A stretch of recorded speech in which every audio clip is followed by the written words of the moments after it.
गुर्जर और प्रतिहार का मतलब क्या है? तो प्रतिहार का मतलब है द्वारपाल। द्वारपाल का मतलब प्राचीन समय में ऐसा कहा जाता है कि भगवान राम का जो भाई था लक्ष्मण, लक्ष्मण के द्वारपाल रहे हैं, इसीलिए इनको क्या कहा जाता है? तो क्या कहा जाता है? प्रतिहार कहा जाता है। और गुर्जर क्यों कहते हैं? तो ऐसा कहते हैं कि एक क्षेत्र था गुर्जरत्रा। गुर्जरत्रा कौन सा?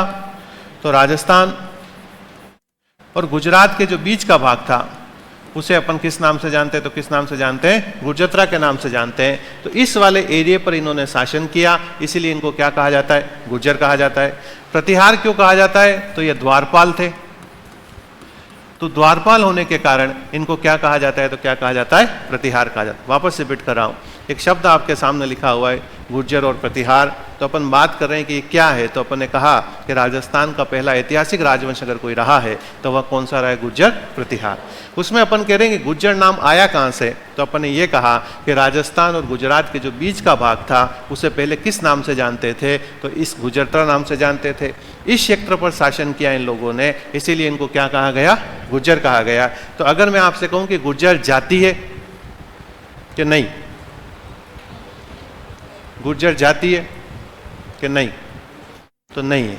ठीक है, क्यों? क्योंकि क्षेत्र विशेष पर शासन करने के कारण इनको क्या कहा गया? गुर्जर कहा गया। प्रतिहार क्यों कह रहे हैं? कि प्रतिहार का कॉमन वर्ड जो है मतलब क्या होता है, मीनिंग क्या होता है? तो उसका क्या मतलब होता है? तो क्या मतलब होता है? द्वारपाल। इसीलिए इनको अपन किस नाम से जानते? तो किस नाम से जानते हैं? गुर्जर प्रतिहार। एक बात। दूसरी बात, जब अपन गुर्जर प्रतिहार पढ़ते हैं तो देखो एक शब्द आएगा बार बार आगे, उस शब्द का नाम है त्रिपक्षीय संघर्ष। क्या आएगा?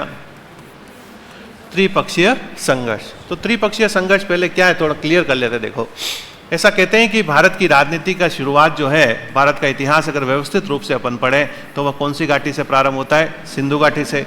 सिंधु घाटी के बाद भारत में फिर एक काल आता है जिसे अपन किस नाम से जानते हैं? वैदिक काल या वैदिक सभ्यता के नाम से जानते हैं। फिर कहते हैं कि फिर एक काल आता है भारत की राजनीति में जिसे अपन किस नाम से जानते हैं? महाजनपद काल। और इसी महाजनपद काल में एक महत्वपूर्ण राजवंश उभर कर आता है, एक महत्वपूर्ण एरिया जो एक महाजनपद था जिसका क्या नाम था? मगध। कहते हैं इसी मगध के ऊपर सबसे पहले जिस राजवंश ने लंबे समय तक शासन किया उस राजवंश का क्या नाम था? मौर्य वंश। कहते हैं कि इस मौर्य वंश की राजधानी कभी पाटलिपुत्र रही है, कभी राजगृह रही है, कभी गिरिव्रज रही है। मौर्यों की तो नहीं रही खैर। कहते हैं कि राजगृह और गिरिव्रज जो है अजातशत्रु और बिंबिसार ने अपनी राजधानियां बनाया था। तो कहने का तात्पर्य कि इस मगध की राजधानी क्या थी? तो इस मगध की राजधानी क्या थी? पाटलिपुत्र। पाटलिपुत्र क्या है? तो वर्तमान में बिहार में कहते हैं कि पटना के आसपास का जो क्षेत्र है उसे किस नाम से जानते थे पहले? तो किस नाम से जानते थे? पाटलिपुत्र। कहते पाटलिपुत्र ही क्यों? तो यहाँ पर एक नदी थी गंगा और दूसरी नदी थी सोन। इन नदियों के संगम पर एक भूभाग था जिसे अपन किस नाम से जानते हैं? पाटलिपुत्र। मौर्यों का जब पतन हुआ तो इतिहास का एक नियम है कि जब भी बड़ी शक्ति का पतन होता है तो दो काम होते हैं। पहला, विदेशी आक्रमण होते हैं और दूसरा, क्षेत्रीय शक्तियां जो है वह ताकतवर हो जाती है, क्योंकि जब जब केंद्र कमजोर हुआ है तब तब जो है प्रांत जो है क्या होते हैं? मजबूत होते हैं। तो ऐसा ही काम हुआ यहाँ पर कि जब मौर्यों का पतन हुआ तो भारत में फिर एक काल आया जिसे अपन मौर्योत्तर काल के नाम से जानते हैं। किस नाम से जानते हैं? अंग्रेजी में से जो है पोस्ट मौर्य एज कहते हैं, मौर्योत्तर काल के नाम से जानते हैं। इस मौर्योत्तर काल में क्या होता है? भारत में राजनीतिक अस्थिरता उत्पन्न हो जाती है। लेकिन कहते हैं कि एक विदेशी जाति थी कुषाण। इन कुषाणों ने इस काल में जो है भारत को फिर विश्व के पटल पर अपनी पहचान दिलाने का काम अगर किसी ने किया तो वह कौन करते हैं? तो कौन करते हैं? कुषाण। यहाँ भी राजधानी क्या है? यहाँ भी राजधानी क्या है? पाटलिपुत्र। सुनना ध्यान से। कहते हैं कि मौर्यों के बाद फिर एक काल आता है जिसे अपन किस नाम से जानते हैं? गुप्त काल। गुप्त काल के कई महत्वपूर्ण शासक हुए। उन्हीं शासकों में चंद्रगुप्त, समुद्रगुप्त, चंद्रगुप्त द्वितीय, कुमारगुप्त, स्कंदगुप्त आपने नाम सुने होंगे। इनके समय भी भारत की राजनीति का केंद्र कौन सा रहा? तो कौन सा रहा? पाटलिपुत्र। ठीक है। अब कहते हैं कि बाद में जब गुप्तों का पतन हो जाता है और फिर एक काल आता है जिसे अपन किस नाम से जानते हैं? गुप्तोत्तर काल के नाम से जानते हैं। इस गुप्तोत्तर काल में फिर भारत में राजनीतिक अस्थिरता उत्पन्न हो जाती है और इसी समय ऐसा कहते हैं कि जो भारत था यहां पर, तो यहां पर है पाटलिपुत्र। ठीक है, ये पूरा जो एरिया है ये मगध का एरिया है। ठीक है, तो यहाँ पर है पाटलिपुत्र। और जब कहते हैं गुप्तोत्तर काल आया तो गुप्तोत्तर काल में क्या हुआ, छोटे छोटे राज्य जो है स्थापित हो जाते हैं, क्योंकि केंद्र कमजोर हो जाता है तो छोटे छोटे राज्य अपना अस्तित्व उभार लेते हैं। कहते उसी समय एक शासक आया जिसका नाम था हर्षवर्धन। सुना होगा आपने नाम हर्षवर्धन, जिसका समय 606 से लगाकर 647 ईस्वी के आसपास माना जाता है। इस हर्षवर्धन ने क्या किया, उत्तर भारत को पुनः राजनीतिक एकता में बांधने का काम किया। अब मैं आपसे पूछ रहा हूं, उत्तर भारत क्या और दक्षिण भारत क्या? आप कैसे डिफाइन करोगे कि ये उत्तर है और ये दक्षिण है? मैं कह रहा हूं कि हर्षवर्धन ने उत्तर भारत को राजनीतिक एकता में बांधने का काम किया। उत्तर भारत क्या?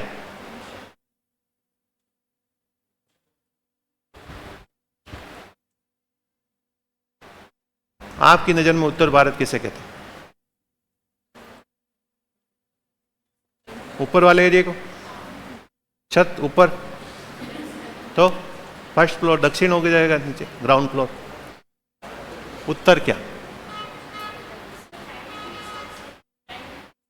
टाइम के हिसाब से दिशाएं निर्धारित होती, उत्तर दक्षिण पूर्व पश्चिम। 12:30 बजे उत्तर, 1:30 बजे दक्षिण, वो अलग है। उत्तर क्या?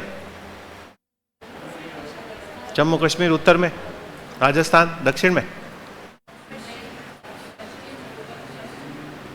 भारत को कैसे डिफाइन करोगे आप, ये उत्तर है और ये दक्षिण? मैप के हिसाब से।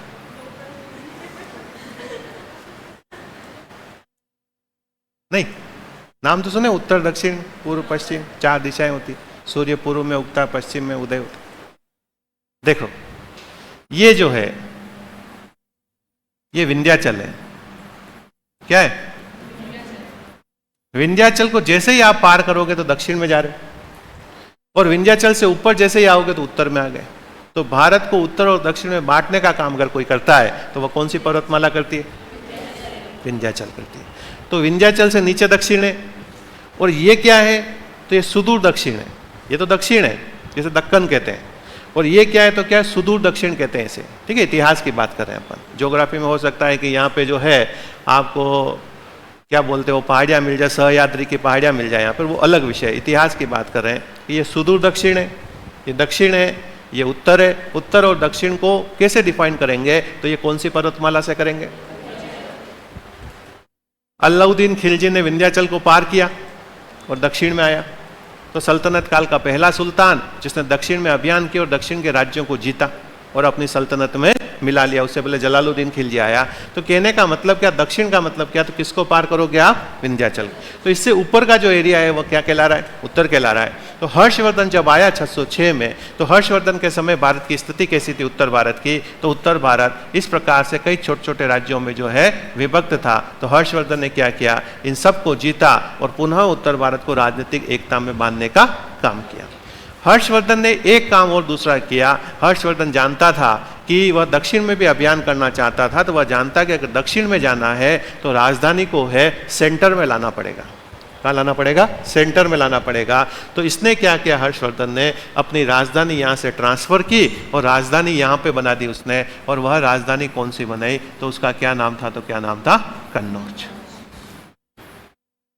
तो हर्षवर्धन ने भारत की राजधानी, उत्तर भारत की राजधानी किसको बना दी, तो किसको बना दी? कन्नौज को बना दी। पहले कौन सी थी और अब कौन सी हो गई है? कन्नौज। हर्षवर्धन कब मरा? 647 ईस्वी में। अब सुनो, हर्षवर्धन 647 ईस्वी में जब हर्षवर्धन की मृत्यु हो जाती है तो यहां पर एक राजधानी है जिसे अपन किस नाम से जानते हैं? कन्नौज के नाम से जानते हैं। इस कन्नौज पर ऐसा कहा जाता है कि 2 भाई थे, एक का नाम था इंद्रायुध और दूसरे का नाम था चक्रायुध। युद्ध लग रहा है पीछे, तो इसका मतलब ऐसा कहते हैं कि यहां पर एक वंश था जिसे आयुध वंश के नाम से जानते हैं। हर्षवर्धन की मृत्यु के बाद कन्नौज पर किस वंश का शासन हो गया, तो उसका क्या नाम था, तो क्या नाम था? आयुध वंश। कहते आयुध वंश के 2 भाई आपस में कन्नौज पर अधिकार करने को लड़ा रहे हैं आपस में, यानी दोनों के मध्य जो है प्रतिस्पर्धा हो रही है। जब घर में 2 जने लड़ाते हैं तो क्या होता है? तो तीसरा आएगा। तो कहते इसी कन्नौज पर अधिकार करने के लिए 3 राजवंशों के मध्य 100 से अधिक वर्षों तक युद्ध लड़े गए। उन युद्धों को इतिहास में त्रिपक्षीय संघर्ष के नाम से जानते हैं। हमारी बात समझ में? वापस रिपीट कर रहा हूं कि इस कन्नौज पर आधिपत्य को लेकर 100 से अधिक वर्षों तक इतिहास में जो युद्ध हुए, उन युद्धों को अपन किस नाम से जानते हैं? तो त्रिपक्षीय संघर्ष के नाम से जानते हैं। वह 3 राजवंश कौन कौन से थे? तो कहते हैं कि वह 3 राजवंश, यहां पर एक राजवंश था जिसे अपन किस नाम से जानते हैं? गुर्जर प्रतिहार।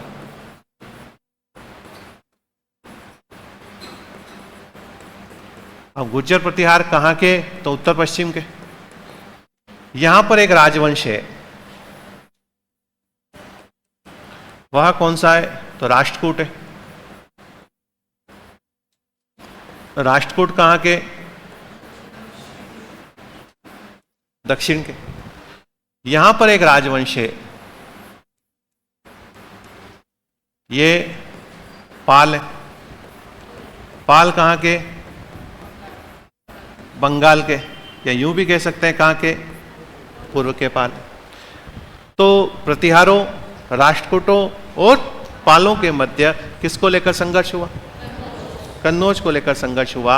लगभग कितने वर्षों तक चला? 100 से अधिक वर्षों तक चला। ठीक है, तो इसको अपन किस नाम से जानते हैं? त्रिपक्षीय संघर्ष के नाम से जानते हैं। पहले टाइप का क्वेश्चन जो एग्जाम में बिल्कुल सिंपल पूछा जाता है, त्रिपक्षीय संघर्ष किसको लेकर हुआ? कन्नौज को लेकर हुआ। किस किस के मध्य हुआ? पाल, प्रतिहार और राष्ट्रकूट। निम्न में से किसने त्रिपक्षीय संघर्ष में भाग नहीं लिया? ये सब पूछ लिए गए, अब नहीं आएंगे आपके। ठीक है, आप खुश मत हो इतना कि हमें पता चल गया है किसने क्या लिया है, ये आ गए हैं पहले। इस टाइप के क्वेश्चन पहले पूछे जाते थे। सुनना बात को ध्यान से। तो कहते हैं कि इन तीनों के मध्य इसको लेकर संघर्ष हुआ। अभी अपन ने कहा कि इसके बीच वाला भाग जो है, इसको जैसे ही क्रॉस करेंगे क्या आ जाएगा? क्या आ जाएगा? उत्तर आ जाएगा। इधर जाएंगे तो दक्षिण आ जाएगा। दक्षिण का पहला राजवंश जिसने उत्तर भारत की राजनीति में हस्तक्षेप किया, वह राजवंश कौन सा था? तो कौन सा था? राष्ट्रकूट। ठीक है, यहां से तो यहां आए कई बार। समुद्रगुप्त आया, पूरे दक्षिण को जीत के चला जाता है। अशोक आता है, अशोक के अभिलेख पूरे दक्षिण में मिलते हैं। इसका मतलब अशोक ने दक्षिण में जो है अपना प्रभुत्व स्थापित किया। लेकिन पहली बार ऐसा हो रहा है कि दक्षिण का कोई राजवंश जो है वह कहाँ आ रहा है? उत्तर में आ रहा है, और उत्तर भारत की राजनीति में क्या कर रहा है? हस्तक्षेप कर रहा है। तो वह कौन से थे? तो कौन से थे? राष्ट्रकूट। इन तीनों में सबसे पावरफुल अगर कोई रहे हैं, सबसे शक्तिशाली अगर कोई रहे हैं, तो वह कौन थे? तो कौन थे? राष्ट्रकूट। लेकिन अंतिम रूप से कन्नौज पर अधिकार करने में सफल कोई रहे हैं, तो वह कौन रहे? तो कौन रहे? गुर्जर प्रतिहार। हमारी बात समझ में? शक्तिशाली कौन है, लेकिन अधिकार करने में सफल कौन? ऐसा क्यों? ताकतवर तो ये है, लेकिन अधिकार करने में सफल कौन है? कुछ ऐसा क्यों? वही के कहां?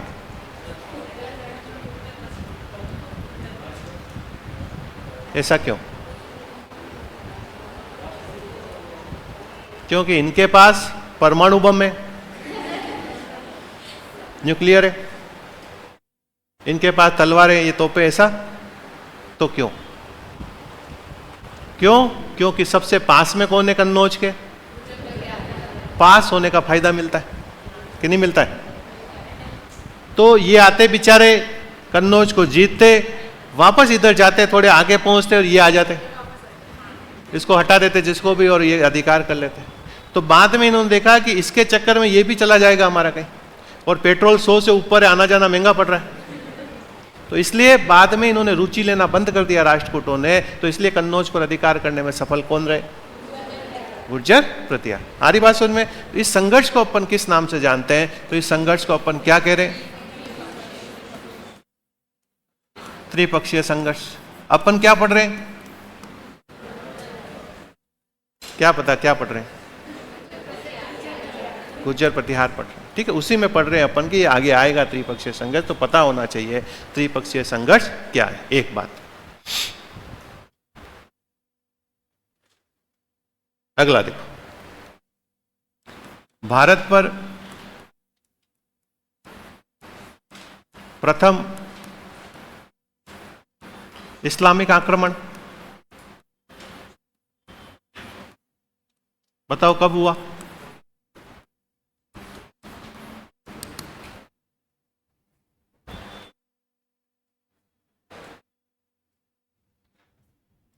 भारत पर प्रथम इस्लामिक आक्रमण कब हुआ?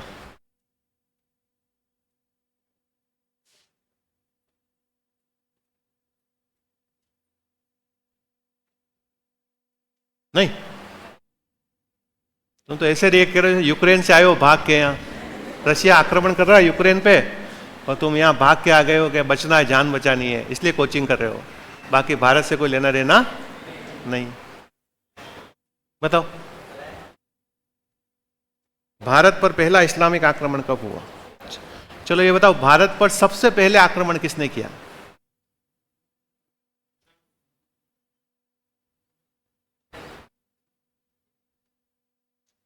भारत पर सबसे पहले विदेशी आक्रमण किसने किया? कुषाणों ने।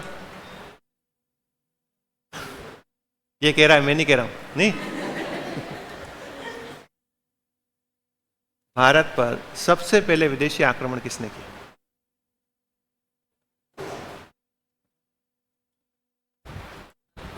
यूनानियों ने। नहीं, भारत नाम तो सुना है? भारत, देखो ये गुर्जर प्रतिहार तो बाद में पढ़ेंगे। देखो इधर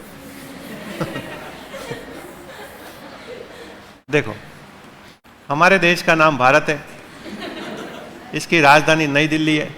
देखो इधर देखो,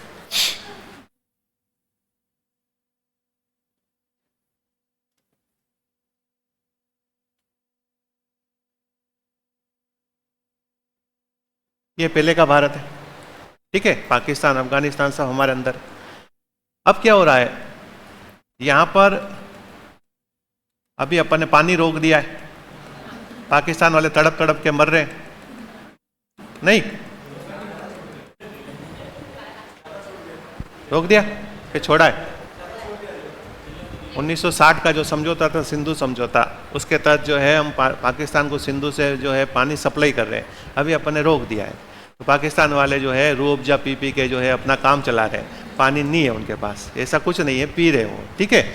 तो इसका असर आएगा 4 से 5 महीने बाद, जब वहाँ पे फसल, ऐसा कहते हैं सिंधु से जो पानी छोड़ा जाता है, सबसे ज़्यादा वहाँ पे क्रॉप जो है, फसल जो है उससे उत्पादित होती है, सबसे ज़्यादा फार्मिंग होती है उस पानी से।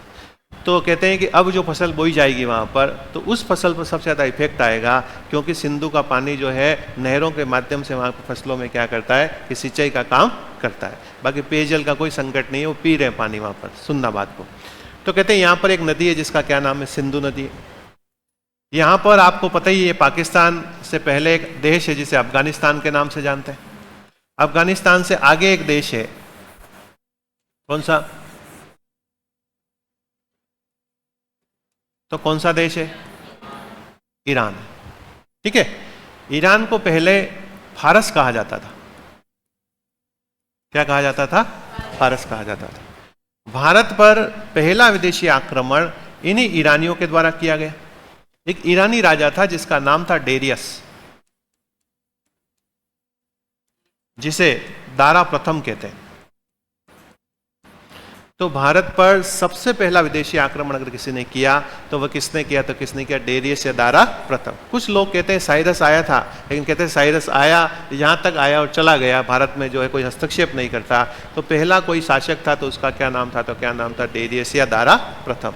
जब अपन मौर्य काल पढ़ते हैं, अशोक पढ़ते हैं, तो कहते हैं अशोक ने जो अभिलेख लिखवाने की परंपरा जो सीखी, वह कहाँ से सीखी? तो इसी से सीखी। किससे सीखी? डेरियस या दारा प्रथम से। अशोक कहता है कि डेरियस या दारा के अभिलेखों से प्रभावित होकर वह भी क्या करता है? अभिलेख लिखवाना जो है प्रारंभ करता है। तो भारत पर पहला विदेशी आक्रमण कौन कर रहा है? कौन सा देश कर रहा है? ईरान कर रहा है। ईरानी जब भारत में आए तो रास्ते में एक नदी मिली, कौन सी? सिंधु नदी मिली। ईरान में स को ह बोला जाता है।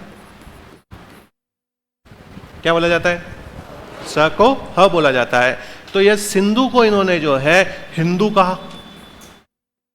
क्या कहा? हिंदू कहा। प्रदेश को स्थान कहते हैं। तो हमारे देश का नाम क्या हो गया? अब मैं आपसे क्वेश्चन पूछ रहा हूं, भारत को हिंदुस्तान इसलिए कहते हैं क्योंकि हिंदू ज्यादा रहते? तो नहीं। क्यों कहते हैं? इस नदी कारण कहते हैं। क्लियर है बात? भारत को हिंदुस्तान क्यों कहते हैं? किसने कहा?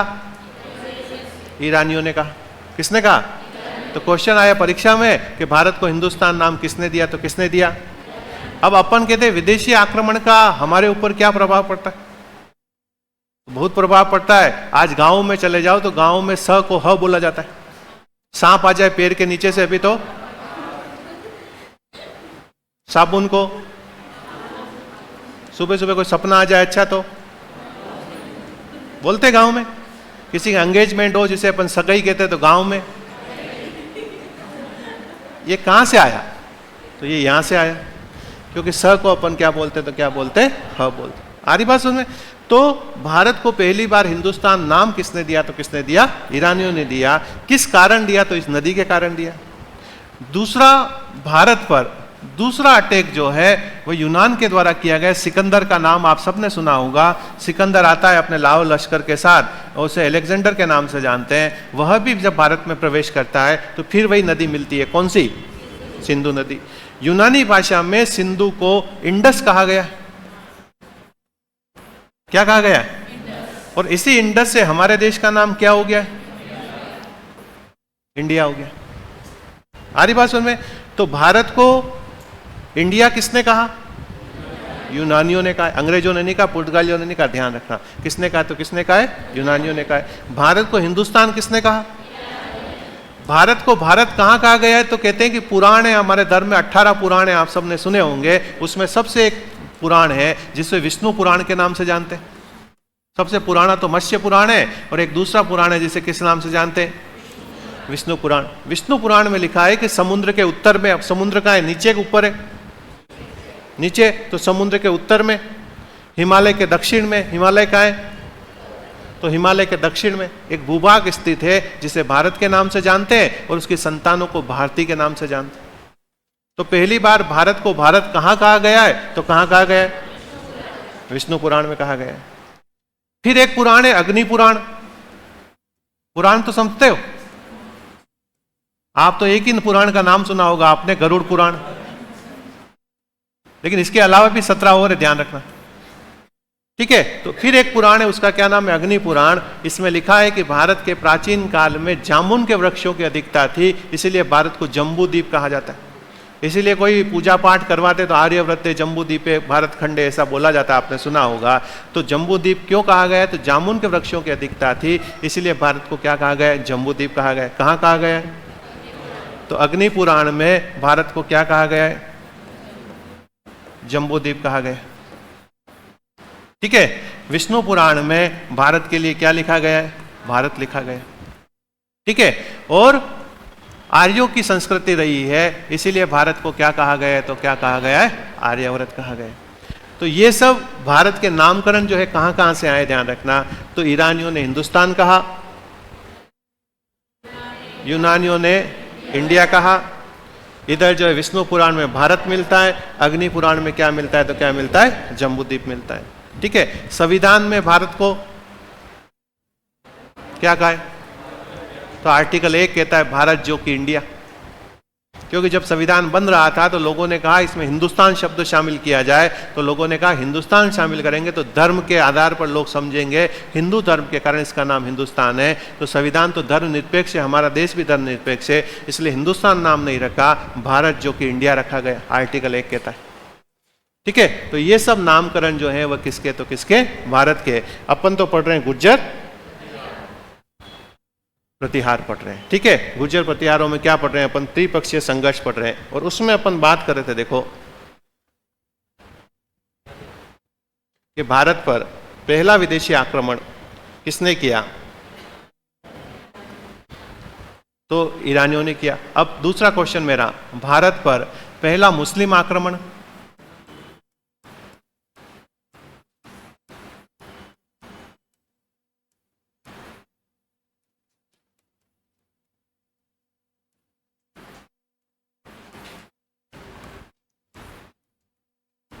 देखो, यह किया मोहम्मद गोरी के गजनवी। तो दोनों नहीं है, ध्यान रखना, मोहम्मद बिन कासिम ने किया। किसने किया? कि भारत पर पहला मुस्लिम आक्रमण किसने किया? मोहम्मद बिन कासिम ने। कब किया? 712 ईस्वी में। कब किया? 712 ईस्वी में। कहते हैं कि जब 712 ईस्वी में कासिम आक्रमण करता है तो ये सिंध पर आक्रमण करेगा। सिंध का राजा होता है इस समय दाहिर। 712 में एक युद्ध होता है इतिहास में जिसे रावर का युद्ध कहते हैं, और इस युद्ध में दाहिर को पराजित कर देता है कौन? कासिम। 18 साल का लड़का कासिम जब आता है खलीफा से परमिशन लेकर भारत में आक्रमण करने के लिए, और कहते हैं कि दाहिर ने कासिम को हरा दिया। लेकिन एक मान्यता है, ऐसा कहते हैं कि वहाँ पर एक मंदिर है सिंध में, उसके ऊपर जो पताका फेरी थी कि जब तक ये पताका रहेगी तब तक दाहिर पराजित नहीं होगा। तो कासिम ने वो पताका जो है वहाँ से हटवा दी और बाद में दाहिर पराजित हो जाता है। कासिम इसकी दोनों पुत्रियों को लेकर वापस खलीफा के पास पहुँच जाता है। फिर दोनों पुत्रियों ने कासिम को मरवा दिया, और ऐसा कहते हैं कि कासिम भारत पर पहला आक्रमणकारी था। और ये किस क्षेत्र से आया था? तो अरब क्षेत्र से आया था। तो भारत पर पहला मुस्लिम आक्रमण किसने किया? तो अरबी मुस्लिमों ने किया। किसने किया? अरबी मुस्लिमों ने किया। अरब क्षेत्र से आए थे तो अरबी मुस्लिमों ने भारत पर जो है पहला आक्रमण किया। एक बात। दूसरा, भारत पर दूसरा सफल इस्लामिक आक्रमण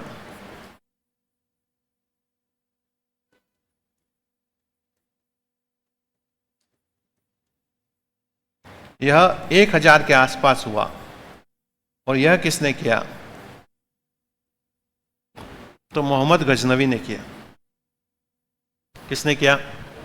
अब मैं आपको जो बताना चाह रहा हूं वो समझना। मैं कह रहा हूं आपसे कि पहला आक्रमण हुआ 712 ईस्वी में, और दूसरा आक्रमण हुआ कब? तो लगभग कितने साल? 300 वर्ष। 300 वर्षों में भारत में इस्लामिक आक्रमण क्यों सफल नहीं हुए? 300 वर्षों तक भारत में इस्लामिक आक्रमण सफल क्यों नहीं हुए? तो क्यों नहीं हुए?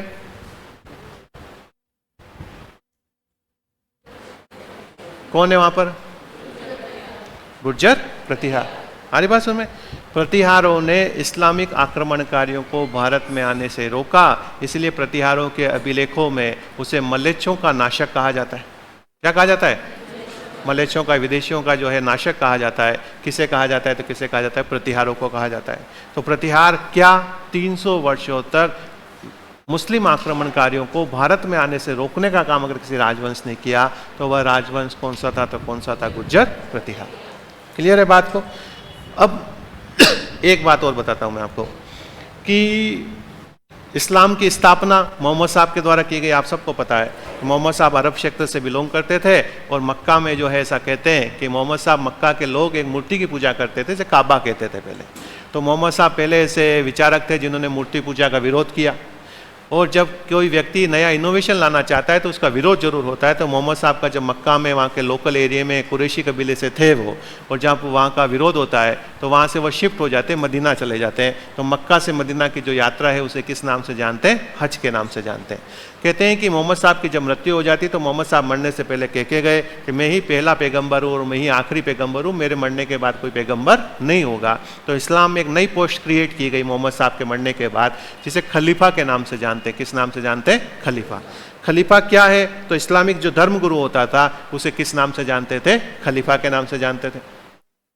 अब कहते हैं कि खलीफा क्या करते थे कि सेना रखने प्रारंभ कर दिया। ताकत के माध्यम से वह क्या कर रहे थे? इस्लाम का प्रसार जो है एक स्थान से दूसरे स्थान पर कर रहे थे। सेना के माध्यम से, तलवार के बल पर इस्लाम ने पूरे अरब क्षेत्र का जो इस्लामीकरण कर दिया, और पूरा अरब क्षेत्र जो है अब क्या हो गया? इस्लाम धर्म कबूल कर लेता है। अगला टारगेट उनका जो है यूरोप था, लेकिन कहते हैं जब इस्लामिक सेना यूरोप की ओर बढ़ती है, उधर यूरोप में जो है धर्म चल रहा था, ईसाई धर्म चल रहा था, आपने सुना होगा। तो ईसाइयों और इस्लाम के मध्य जो युद्ध होते इतिहास में, जिसे क्रूसेड के नाम से जानते हैं, और कहते हैं जब इस्लामिक सेना आगे बढ़ रही थी तो फ्रांस का एक योद्धा था जिसका नाम था चार्ल्स मार्टल। वह चार्ल्स मार्टल क्या करता है कि इस्लामिक सेना को पराजित कर देता है, और यूरोप में उनका विजय रथ जो है रुक जाता है। सुनना ध्यान से जो मैं कहना चाह रहा हूँ। इसीलिए जब बप्पा रावल जब अपन पढ़ते हैं तो बप्पा रावल के लिए अपन कहते हैं कि बप्पा रावल को सीवी वैद्य ने जो है वह चार्ल्स मार्टल के नाम से जाना। पढ़ा ऐसा कुछ? अब सुनो, जब मैं आपसे ये कह रहा हूँ कि इस्लामिक इस्लाम की स्थापना हो जाती है और इस्लामिक खलीफा जो है सेना के बल पर इस्लाम का प्रचार प्रसार करते हैं, वो यूरोप की ओर बढ़ते हैं, तो भारत की ओर क्यों नहीं आए? भाई अरब क्षेत्र अरब से नज़दीक तो भारत पड़ता है, लेकिन वो कहाँ गए? यूरोपियन क्षेत्र में गए। तो भारत में क्यों नहीं आए? भारत में इस्लाम 712 में क्यों आया, पहले क्यों नहीं?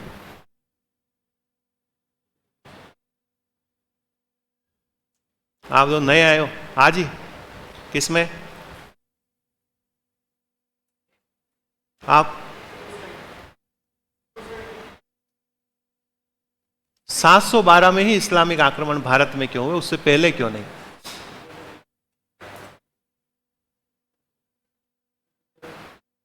गुर्जर प्रतिहार तो बाद में आए। नहीं,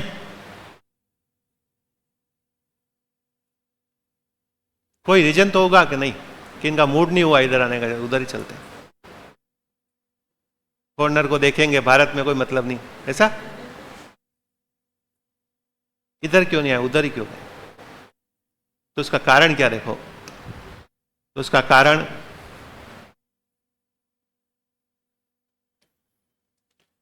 यहां पर आपने देखा होगा, ये एरिया जो है इसे सुलेमान और किरदर पर्वत श्रृंखला कहते हैं। क्या कहते हैं? सुलेमान और किरदर। उससे आगे आओगे तो हिमालय की चोटियां प्रारंभ हो जाएगी, हिमालय के दर्रे प्रारंभ हो जाएंगे। भारत पर जितने आक्रमण हुए, विदेशी आक्रमण, इन्हीं दर्रों से हुए भारत में। दर्रा यानी दो पहाड़ों के बीच का जो तंग स्थान होता है, उसे अपन क्या कहते हैं? तो क्या कहते हैं? दर्रा कहते हैं। इधर जाओगे यूरोप की तरफ तो इधर समतल मैदान है, और इधर आओगे तो पथरीला क्षेत्र है, पहाड़ी क्षेत्र है। इस्लामिक सेना जो थी वह घुड़सवार सेना थी, और घोड़े जो है पहाड़ों के ऊपर नहीं चढ़ सकते थे। तो 712 में ऐसा क्या हुआ कि घोड़ों को क्या खिला दिया इन्होंने कि ये आ गए भारत में? जब अपन कह रहे हैं घोड़े नहीं चढ़ सक रहे हैं, तो 712 में ऐसा क्या हुआ कि इन्होंने घोड़ों को क्या खिलाया कि घोड़े ऊपर चढ़ गए? तो उसका मूल कारण क्या था देखो, तो मूल कारण था रकाब और नाल का आविष्कार। अरबियों के द्वारा दो चीजों का आविष्कार किया गया, एक था रकाब और दूसरा क्या था? तो क्या था? नाल। नाल किसे कहते? घोड़े के पांव के नीचे आपने देखा होगा लोहे की लगती है, उसे अपन क्या कहते? तो क्या कहते हैं? नाल कहते। उससे पहले नहीं था। 712 से पहले नाल और रकाब का आविष्कार नहीं हुआ। जैसे ही नाल और रकाब आई तो यह लोग जो है इधर मूव करने लगे, और अब आसानी से भारत में जो है ये प्रवेश करने लगे, क्योंकि इस्लामिक सेना जो थी वो घुड़सवार सेना बड़ी ताकतवर थी, इनके से कहा जाता है। तो नाल पांव के नीचे लगती है। रकाब किसे कहते हैं? आपके मौका नहीं पड़ा होगा घोड़े पे बैठने का, मेरे पड़ा है, ठीक है? तो घोड़े पे बैठते हैं तो ऐसा कहते हैं संतुलन बनाने के लिए दो पांव जो है फंसाए जाते हैं, उसमें लटके रहते हैं। आपने पांव को देखा होगा, तो वो पूरा जो है पांव लटकाने का जो प्रोसेस होता है उसे रकाब कहते हैं। तो रकाब से हुआ क्या कि पांव फंसने लगे। अब क्या होगा? उससे क्या फायदा हुआ? बैलेंस बनने लगा। अब वह हथियार चलाने लगते हैं घोड़े पे बैठकर। बाकी अगर खुद का संतुलन नहीं बन रहा तो कैसा हथियार चलाएं? अब अपने साथ बहुत सारे सामान लाद कर लाने लगते हैं, वो कारण बैलेंस बनने लगता है। तो इसीलिए भारत में इन दो चीजों के कारण भारत में क्या हुए? तो क्या हुए? इस्लामिक आक्रमण प्रारंभ हुए। तो अपन ने कहा कि भारत पर पहला इस्लामिक आक्रमण कब हुआ? 712 ईस्वी में, 712 ईस्वी में। और दूसरा सफल आक्रमण जो हुआ वो 1000 ईस्वी में हुआ। तो इन 300 वर्षों तक भारत में इस्लामिक आक्रमण को रोकने का काम किसने किया है? तो वह किसने किया है? तो गुर्जर प्रतिहारों ने किया। अपन पढ़ रहे हैं गुर्जर प्रतिहार। सेकंड ग्रेड का जो सिलेबस है या फोर्थ क्लास का जो सिलेबस है, फोर्थ क्लास में सिलेबस में दे रखे हैं राजस्थान के राजवंश दे रखे हैं, और सेकंड ग्रेड के सिलेबस में दे रखे हैं राजस्थान के राजवंशों में पहला राजवंश दे रखा है गुर्जर प्रतिहार। कौन सा दे रखा है? गुर्जर प्रतिहार। तो अपन वही शुरू कर रहे हैं, अभी पढ़ना शुरू नहीं किया है। तो अपन पढ़ रहे हैं, कौन सा पढ़ रहे हैं? गुर्जर प्रतिहार, ठीक है। गुर्जर प्रतिहारों में अपन क्या पढ़ रहे हैं? तो अपन ने ये कहा कि एक शब्द है गुर्जर और प्रतिहार।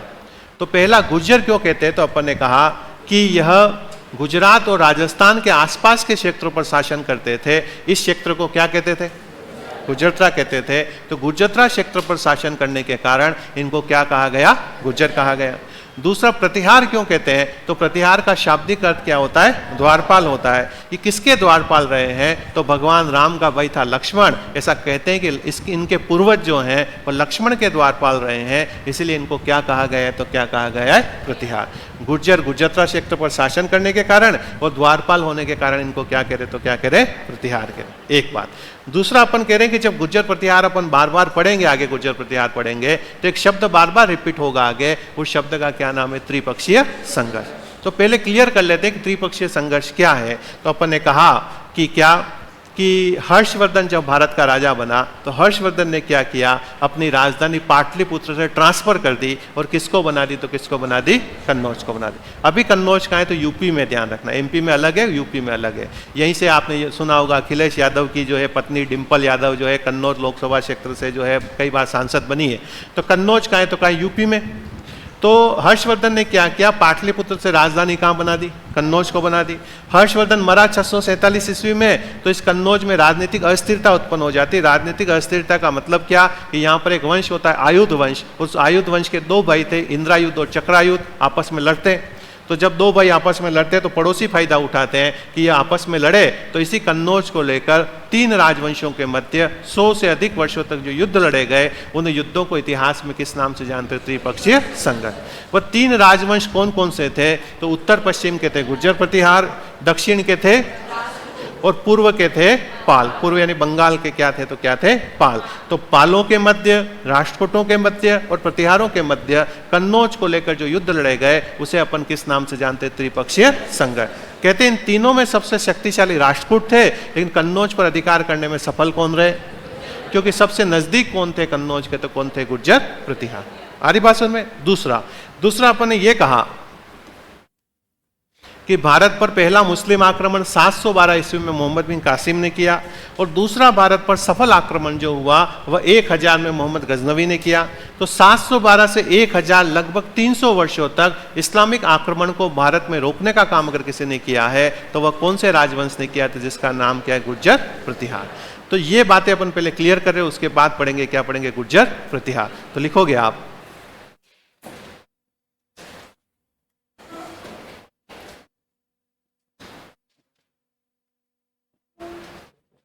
हेडिंग डालोगे गुर्जर प्रतिहार।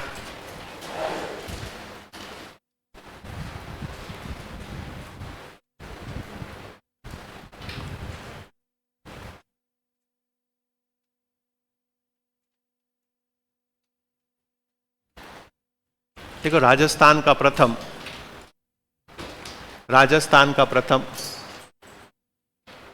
ऐतिहासिक राजवंश, राजस्थान का प्रथम ऐतिहासिक राजवंश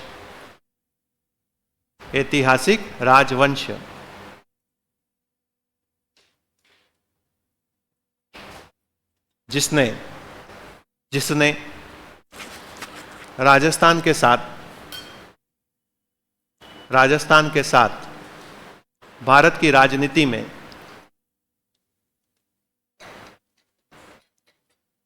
महत्वपूर्ण योगदान दिया। राजस्थान के साथ भारत की राजनीति में महत्वपूर्ण योगदान दिया।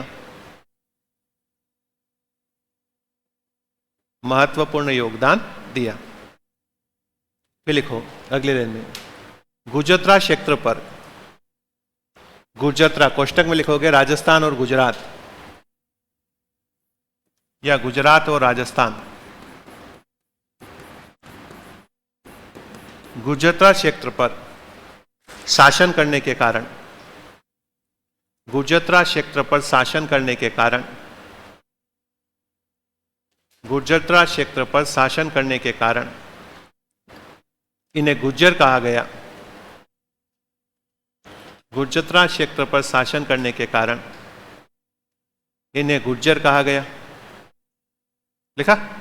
वो लक्ष्मण के द्वारपाल होने के कारण, लक्ष्मण के द्वारपाल होने के कारण इन्हें प्रतिहार कहा गया। लक्ष्मण के द्वारपाल होने के कारण इन्हें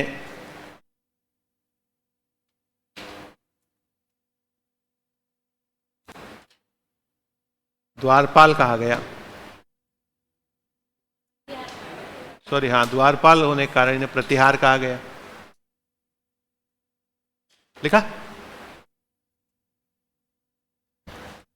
देखो, त्रिपक्षीय संघर्ष, त्रिपक्षीय संघर्ष,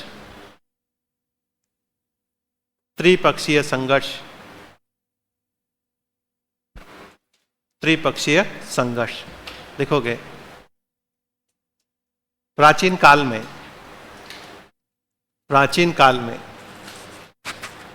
भारत की राजनीति का केंद्र, प्राचीन काल में भारत की राजनीति का केंद्र मगध था। भारत की राजनीति का केंद्र, केंद्र यानी सेंटर, मगध था, जिसकी राजधानी पाटलिपुत्र थी। मगध था जिसकी राजधानी पाटलिपुत्र थी, पाटलिपुत्र थी। लिखा? फिर लिखो अगला। हर्षवर्धन ने, हर्षवर्धन ने, हर्षवर्धन ने अपनी राजधानी, हर्षवर्धन ने अपनी राजधानी किसको बनाई? कन्नौज को बनाई, कन्नौज को बनाई। हर्षवर्धन ने अपनी राजधानी कन्नौज को बनाई। देखो, कन्नौज अभी कहाँ है? यूपी में। इसे पहले अन्न का भंडार कहा जाता था। किसे? कन्नौज को। ठीक है। इसका प्राचीन नाम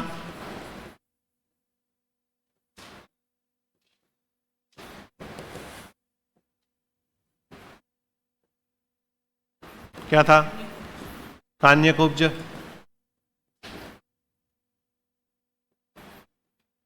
और महोदय श्री, ध्यान रखना, महोदय श्री किसका प्राचीनतम नाम था? कन्नौज का। इसीलिए आपने देखा होगा एप्लीकेशन जब लिखते हैं तो अपन लिखते हैं तो वो कहां से आया, तो वो अलग है, ध्यान रखना। ठीक है, तो लिख लो कन्नौज के साथ ये। कन्नौज को अन्न का भंडार, अन्न का भंडार कहा गया।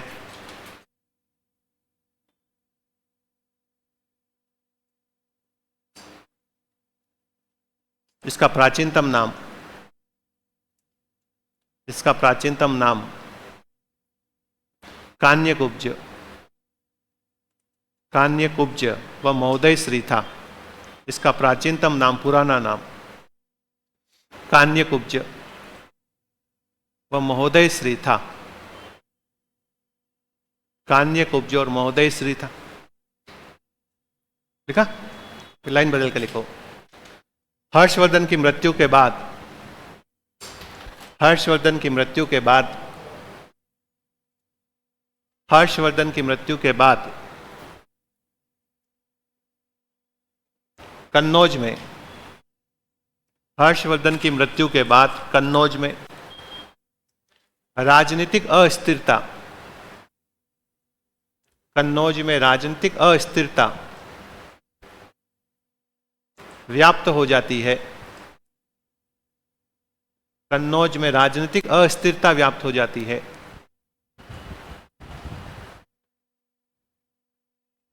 अस्थिरता व्याप्त हो जाती है।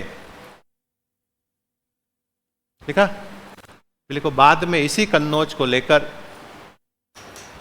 बाद में इसी कन्नौज को लेकर तीन राजवंशों के मध्य, इसी कन्नौज को लेकर तीन राजवंशों के मध्य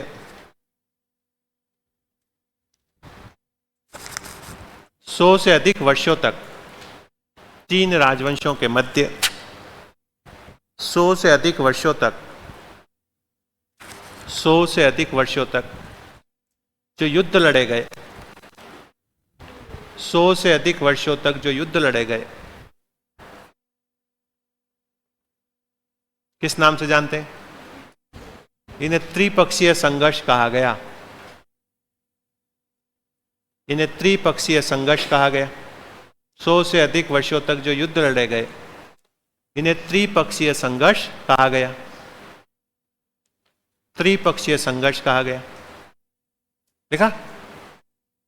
पहले कोई 3 राजवंश निम्न थे। 3 राजवंश निम्न थे। 3 राजवंश निम्न थे। पहला लिखो उत्तर पश्चिम के गुर्जर प्रतिहार। उत्तर पश्चिम के गुर्जर प्रतिहार।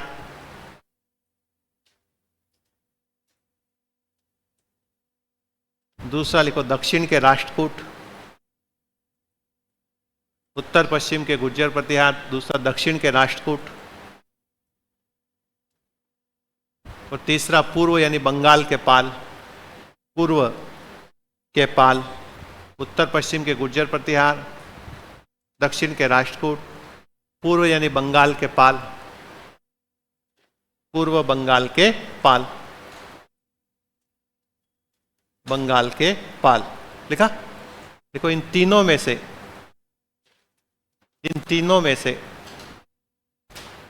अंतिम रूप से, इन तीनों में से अंतिम रूप से गुर्जर प्रतिहार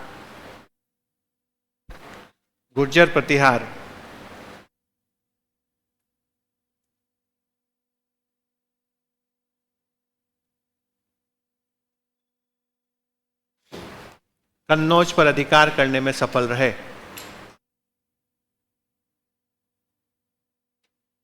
गुर्जर प्रतिहार कन्नौज पर अधिकार करने में सफल रहे। कन्नौज पर अधिकार करने में सफल रहे।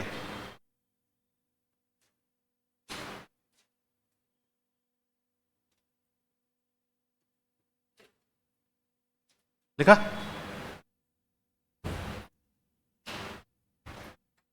फिर लिखो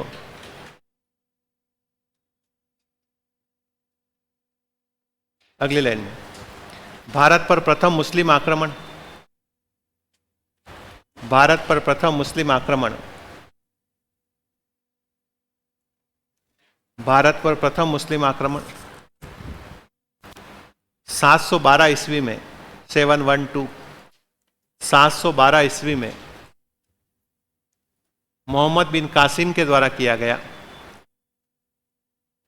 712 ईस्वी में मोहम्मद बिन कासिम के द्वारा किया गया। मोहम्मद बिन कासिम के द्वारा किया गया।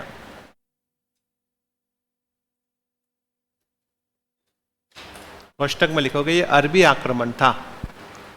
अरबी आक्रमण था। अरब क्षेत्र से आया तो अरबी मुसलमान था।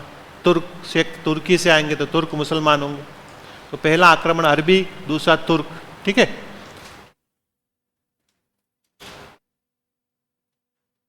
अरबी आक्रमण था। फिर लिखो भारत पर दूसरा सफल इस्लामिक आक्रमण। भारत पर दूसरा सफल इस्लामिक आक्रमण। भारत पर दूसरा सफल इस्लामिक आक्रमण 1000 ईस्वी में, 1000 ईस्वी में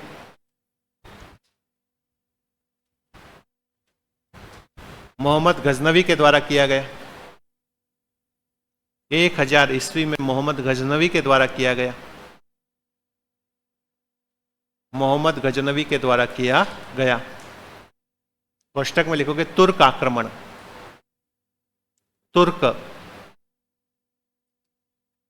तुर्क आक्रमण मोहम्मद गजनवी के द्वारा किया गया। फिर लिखो अगली लाइन में 300 वर्षों तक भारत में इस्लामिक आक्रमण को 300 वर्षों तक भारत में इस्लामिक आक्रमण को रोकने का काम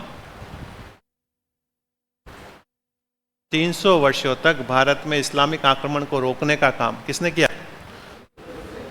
गुर्जर प्रतिहारों ने किया। गुर्जर प्रतिहारों ने किया। गुर्जर प्रतिहारों ने किया। गुर्जर प्रतिहारों ने किया।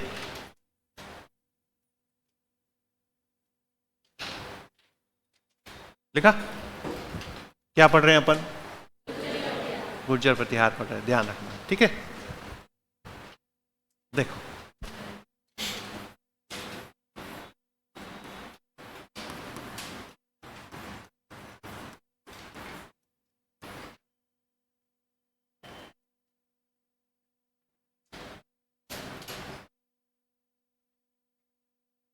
सबसे पहले अपन ने बात की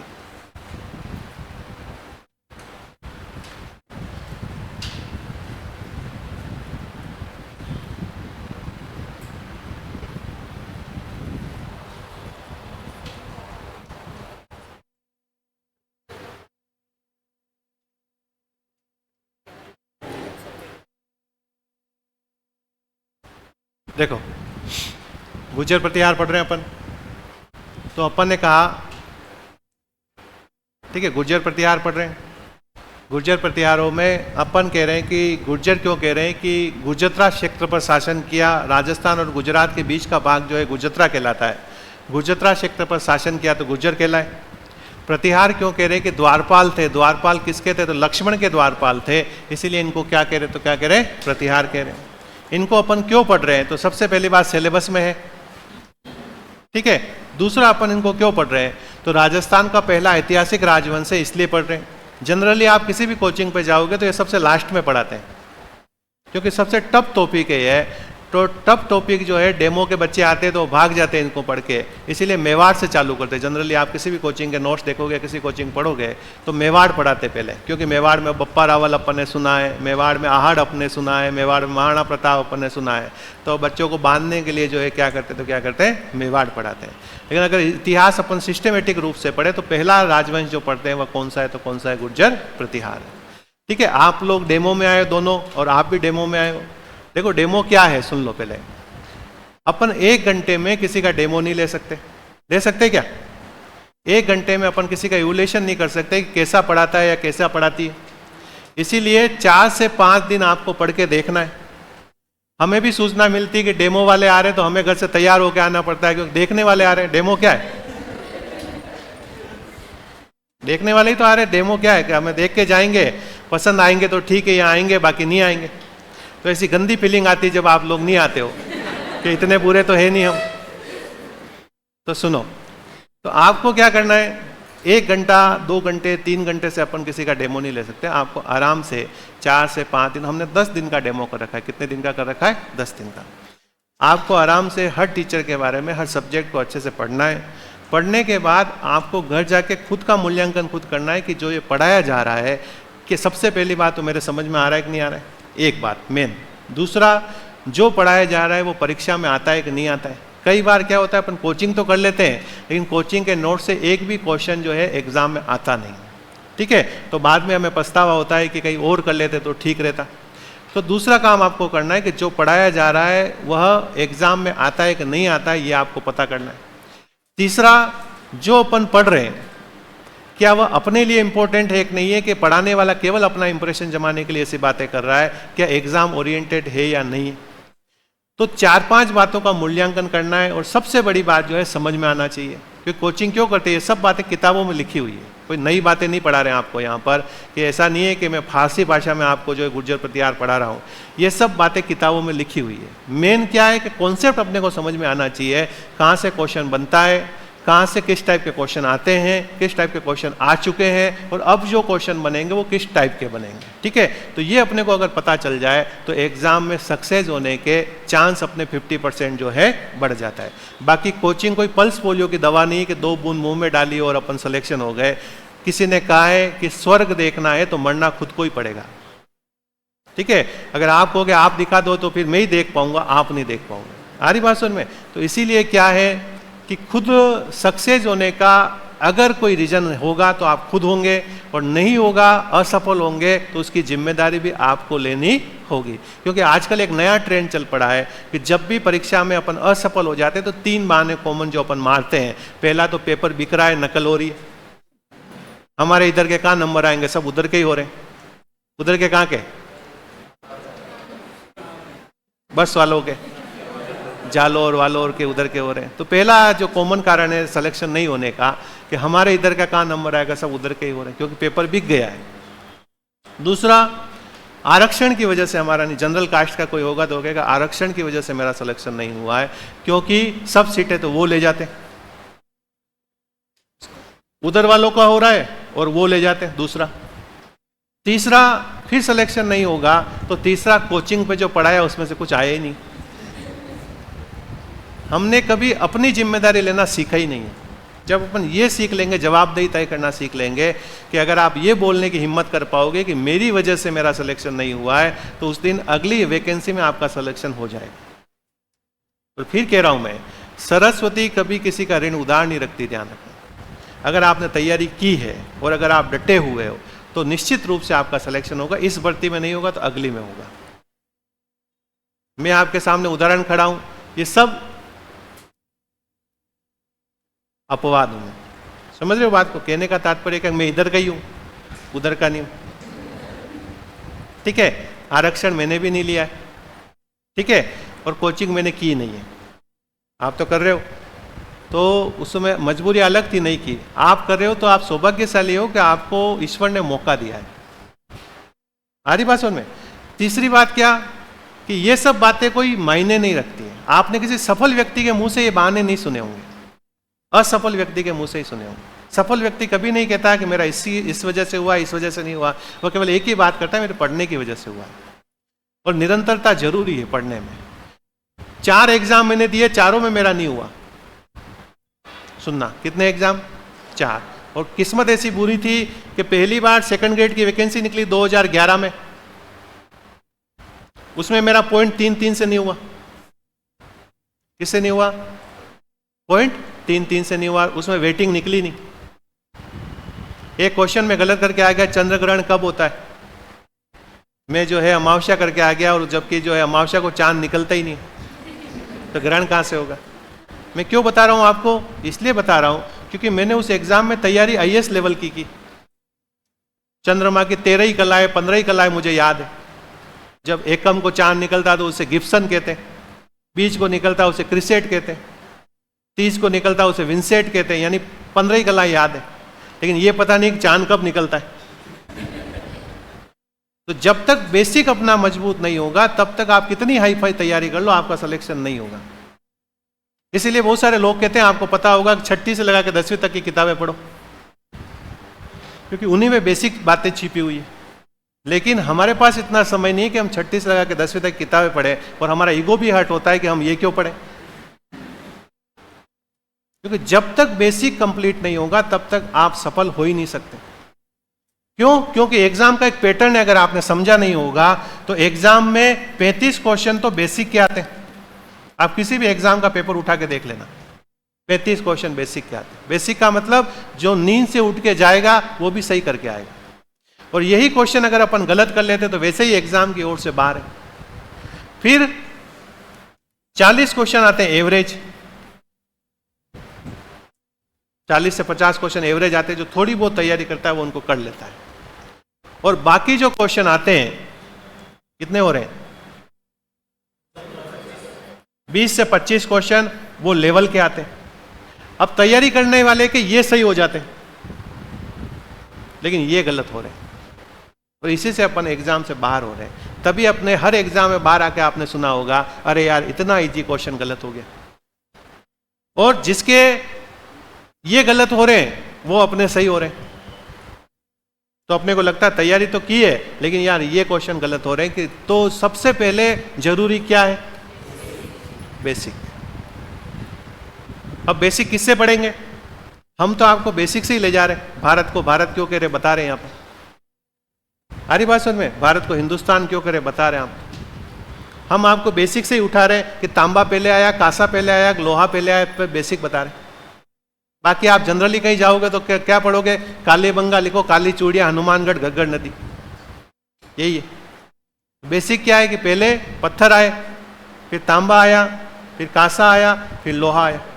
ये बेसिक। ये कहाँ मिलेगा? इन किताबों में मिलेगा। अब ऐसा नहीं कि आज जाओगे और जाते पहले बुक स्टोर से खरीद लोगे 6ठी से 10वीं तक की किताबें और कवर चढ़ा के रख दोगे, क्योंकि पहले रखी हुई है कवर चढ़ा के बहुत सारी किताबें।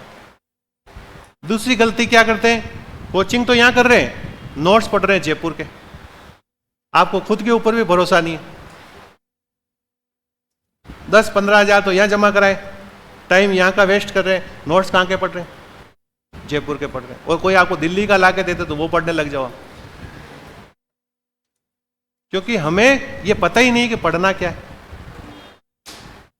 नोट्स क्या है, नोट्स वो है कि आधी बातें तो समझाई जाती है, आधी बातें लिखाई जाती है। अभी अपन ने त्रिपक्षीय संघर्ष पढ़ा तो अपन ने ये नहीं पढ़ा कि मौर्य काल, गुप्त काल, गुप्तोत्तर काल में राजनीति का केंद्र ये था, यहाँ से क्यों आया, कैसे आया, क्या है, नहीं पढ़ा, अपन लिखा ही नहीं है इसमें। केवल आपने सुना है, समझा है। जब आपने 4 लाइनें लिखी है, घर जाके पढ़ोगे तो आपको सारी पिक्चर समझ में आ जाएगी। तो नोट्स आधा अधूरा ज्ञान है, ध्यान रखना। नोट्स उसी कोचिंग के पढ़ने जहाँ पे अपन ने कोचिंग की है। नोट्स की बजाय कोई किताब पढ़ लो, वो बढ़िया। लेकिन हम क्या गलतियां करते हैं, सबके नोट्स आपने रख रखे, मुझे पता है, जमा रखे लाइब्रेरी के टेबल पे, जहाँ पे आप पढ़ते हो वहाँ पे जमा रखे, और जाते सबसे पहले चेक करते हो कोई ले गया तो नहीं है, किताबें गिनते हो जाते ही पहले। तो नोट्स पढ़ना छोड़, इसके बजाय खुद के नोट्स बनाओ, वो बढ़िया। तीसरी बात, तीसरी गलती क्या करते हैं, कोई गाइड बुक लाते हैं, अपन गाइड बुक के भी नोट्स बनाते हैं। बहुत सारे जनों को देखा मैंने कि इतनी मोटी किताब लाएंगे, उसको उतार रहे हैं, नकल कर रहे हैं, वो खुद ही एक नोट्स से ध्यान रखें। ऑब्जेक्टिव एग्जाम के नोट्स बनते ही नहीं।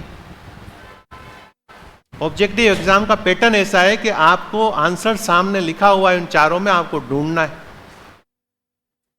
ठीक है। अब ढूंढने के लिए क्या करना पड़ेगा, जब तक अपने को बेसिक क्लियर नहीं होगा, कॉन्सेप्ट क्लियर नहीं होगा, अपन आंसर तक नहीं पहुंच पाते। तीसरी बात, अपन क्या करते हैं, कोई चीज समझ में नहीं आ रही उसको छोड़ देते हैं, और जो दूसरी चीज है उसके ऊपर बढ़ जाते हैं। कोई भी चीज छोड़नी नहीं।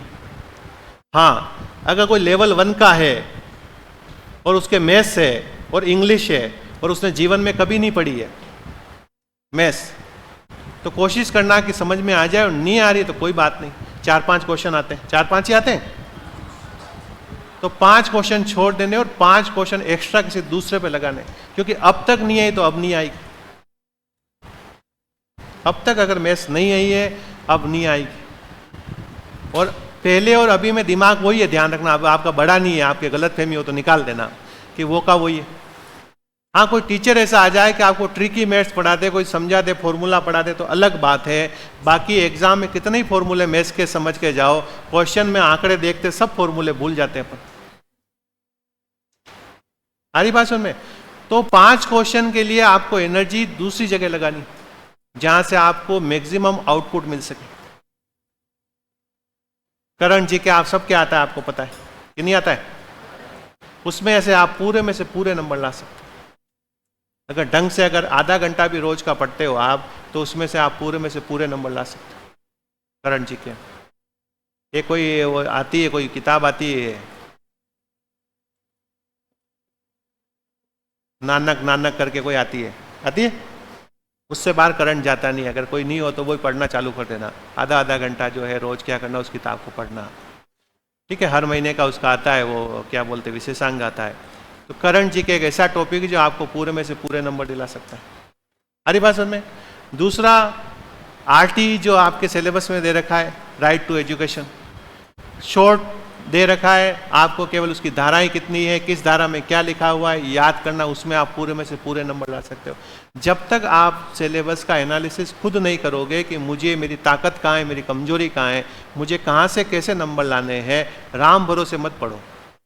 आपने क्या कर रखा, अभी सुबह उठ रहे हो, रात को सो रहे हो 1 बजे, सुबह नींद नहीं खुलती तो भी जबरदस्ती उठ रहे हो और यहाँ आ रहे हो, और यहाँ आते आते दिमाग में कुछ और ही बातें चल रही है और बैठे हो यहाँ पे, मानसिक रूप से आप यहाँ हो नहीं। तो ऐसी गधा मजदूरी वाला काम मत करो, खुद एक्टिव हो कि मुझे कहाँ से नंबर लाने, क्या करना है, कैसे किस तरह से जो है सक्सेस होना है। और कोई बात नहीं, मैं तो कह रहा हूँ इस एग्जाम में नहीं होगा आपका, मान लेते 0.000% 1% नहीं होगा, लेकिन जब होने लगेगा तो सब में होगा। ध्यान रखना, 1 में नहीं होगा, 2 में नहीं होगा, लेकिन 3 में होगा, 4 में होगा, 5। आप कंफ्यूज हो जाओगे कि मुझे कौन सी जॉब ज्वाइन करनी है, क्योंकि लगभग हर एग्जाम का 80 से 85% सिलेबस कॉमन है। सही है गलत है? तैयारी तो अपन फर्स्ट ग्रेड की करने आए यहाँ पे। मैंने बहुत सारे स्टूडेंट फर्स्ट ग्रेड का जो बैच चल रहा है, फॉर्म भरा उन्होंने चतुर्थ श्रेणी का। क्यों? घर वालों ने कहा एक बार सरकारी नौकरी में टांग फंसानी जरूरी है, ये घर वाले कहते हैं अपने। तो टांग फंसाने के लिए उसने फॉर्म किसका भरा है? चतुर्थ श्रेणी का भरा है। फिर घर वालों ने ये भी कहा इससे तू इधर आ जाएगा, बाद में पढ़ता रहना, तू तेरे हिसाब से इधर आ जाएगा। आए प्रधानमंत्री बनने, वार्ड पंच बन के जा रहे हैं। तो ऐसा काम नहीं करना है, खुद के ऊपर विश्वास रखना है। जिस काम के लिए बने उसी काम को करेंगे। यहाँ की तैयारी करेंगे तो ये तो ऑटोमेटिक हो जाएगा। वैसे अपन ने क्या किया है, इसको छोड़ के इधर घुस गए, इसमें नहीं हुआ तो इसीलिए इसी की करनी है जिसके लिए आए। इतना बड़ा पढ़ेंगे तो छोटे अपने आप क्लियर होते जाएंगे। तो 3-4 बातें फिर कह रहा हूं मैं, याद रखना है। एक, सिलेबस को अच्छे से देखोगे। दूसरा, जो ताकत है आपकी उसको अच्छे से करोगे, जो कमजोरी है उसको दूर करोगे। मैथ्स नहीं आ रही तो कोई बात नहीं, लेवल 1 वालों के लिए कह रहा हूं। जिसके मैथ्स सब्जेक्ट है सेकंड लेवल में, उसको तो पढ़नी नहीं आ रही तो जग मारा के पढ़नी, क्योंकि उसमें से बहुत सारे क्वेश्चन आते हैं। ठीक है, बाकी नहीं आ रही तो आपको पढ़नी है मैथ्स। तीसरा, करंट जीके रोज डेली पढ़ना है, क्योंकि कब दिसंबर आ जाएगा, कब जनवरी आ जाएगा आपको पता ही नहीं चलेगा, कब सितंबर आ जाएगा आपको पता ही नहीं चलेगा एग्जाम में। इसलिए आपको डेली का डेली क्या करना है, करंट जीके पढ़ना है। करंट जीके में 7 फिक्स टॉपिक होते हैं, अगर आपको नहीं पता हो तो। कि नहीं पता है? एक क्वेश्चन आता है स्पोर्ट्स से, एक क्वेश्चन आता है किसी बुक से, ये बुक किसने लिखी। एक क्वेश्चन आता है प्राइज से, इनाम से, पुरस्कार से। साहित्य अकादमी पुरस्कार किसे मिला, के बिरला फाउंडेशन किसे मिला, ये किसे मिला, ये किसे मिला, मिला तो किस किताब के लिए मिला। अभी मिला है ये याद करके जाते, वो पिछला पूछ लेता है पिछली बार किसको मिला है। एक क्वेश्चन आता है कोई नियुक्ति से, अपॉइंटमेंट से, राजनीतिक नियुक्ति कोई बड़े स्तर पर हुई है तो वहां से क्वेश्चन पूछा जाता है। एक क्वेश्चन आता है कोई बड़ी घटना हुई है, जैसे पहलगाम वाली घटना हुई है अभी, तो पहलगाम वाली घटना को किस आतंकी संगठन ने जिम्मेदारी ली इसकी, इस टाइप का क्वेश्चन आता है। तो कोई बड़ा घटना हुई है वहां से क्वेश्चन आता है। एक क्वेश्चन जो कोई बड़ा इवेंट चल रहा है, G20 चल रहा है, जी समिट चल रही है, सार्क चल रहा है, दक्षिण चल रहा है, जो भी जो कोई सम्मेलन चल रहे हैं वहां से क्वेश्चन फिक्स है। एक क्वेश्चन कोई आयोग से आता है, किसी आयोग का कोई गठन हुआ है अभी, तो उस आयोग के बारे में पूछ लेते हैं, उसका सदस्य कौन है, उसके अध्यक्ष कौन है, उसका मेंबर कितने, उस आयोग से एक क्वेश्चन पूछा जाता है। एक क्वेश्चन पॉलिटी से रिलेटेड करंट से आता है, किसी राज्यपाल की नियुक्ति हुई है, किन जजों की नियुक्ति हुई है, राजस्थान में कितनी महिला जज है, राजस्थान में कुल जज कितने, अभी कितनी महिला जजों की नियुक्ति किसी स्टेट में हुई है, वहां से क्वेश्चन पूछते हैं। ठीक है, एक क्वेश्चन राजस्थान से रिलेटेड आता है, पुरस्कार से रिलेटेड। राजस्थान के जो कर्नल जेम्स टोड अलंकरण चल रहा है, राजस्थान के मीरा पुरस्कार चल रहा है, राजस्थान का जो है बिहारी पुरस्कार चल रहा है, तो राजस्थान के पुरस्कार से एक क्वेश्चन पूछा जाता है। तो फिक्स पैटर्न है करंट में क्वेश्चन पूछने का। आप पुराने पेपर उठा के देखोगे तो आपको लगेगा। और अभी ध्यान रखना, रिसेंटली 2-3 महीनों में जितने पेपर हुए हैं उन सब के करंट जी के आपको अच्छे से देखना। कहाँ देखोगे? तो किताबों में मिल जाएंगे। पुराने पेपर कहाँ मिलेंगे? तो किताबों में मिल जाएंगे। नहीं तो मैंने टेलीग्राम चैनल पे डाल रखे हैं, सब जितने एग्जाम हुए अब तक सारे जो है टेलीग्राम चैनल पर डाल रखे हैं, वहाँ पे आपको मिल जाएंगे सारे क्वेश्चन। लेकिन आपको क्या करना है, उन क्वेश्चन को देख के आपको 1 लाइन जो है क्या बना देने, नोट्स बना देने, ताकि उससे बाहर अगर उनमें से कोई क्वेश्चन आए तो वो क्वेश्चन बाहर नहीं जाए। ठीक है, तो ये 4-5 बातें जो है ध्यान रखनी है। डेमो वालों के लिए विशेषकर ध्यान रखनी है कि 4-5 दिन क्या करना है, पढ़ना है। ठीक है, तो अपन बात करें, देखो क्या गुर्जर प्रतिहार। अब लिखना नहीं, आपको समझना।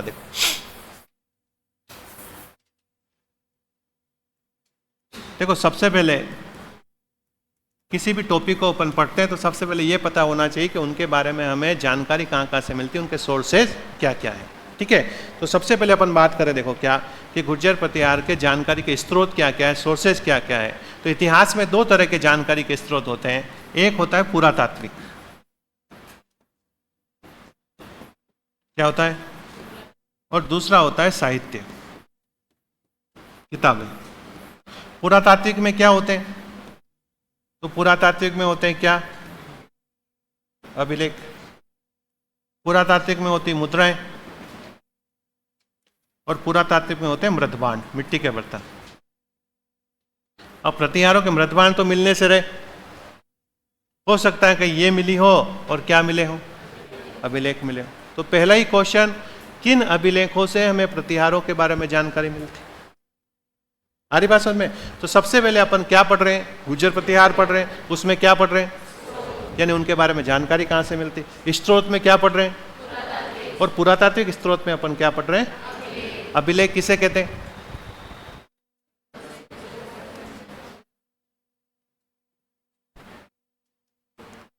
मन मन में बड़बड़ मत करो, जोर से बोलो। अभिलेख किसे कहते हैं? शिला लेखो, शिला पे लिखे जाते हैं।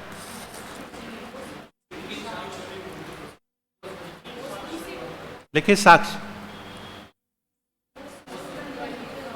अभिलेख किसे कहते हैं?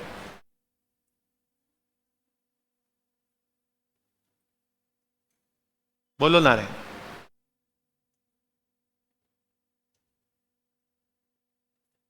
ठोस वस्तु पे और अभिलेख।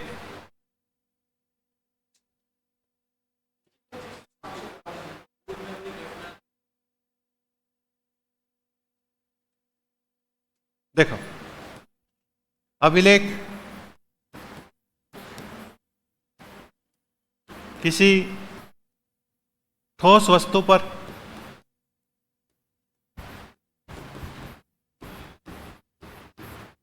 इतिहास परक जानकारी मिलती, वह क्या कहलाती है? अभिलेख कहलाती है। ठोस वस्तु पत्थर हुई तो शिलालेख, बड़ा पत्थर हुई तो वृहत शिलालेख, छोटा पत्थर हुई तो लघु शिलालेख।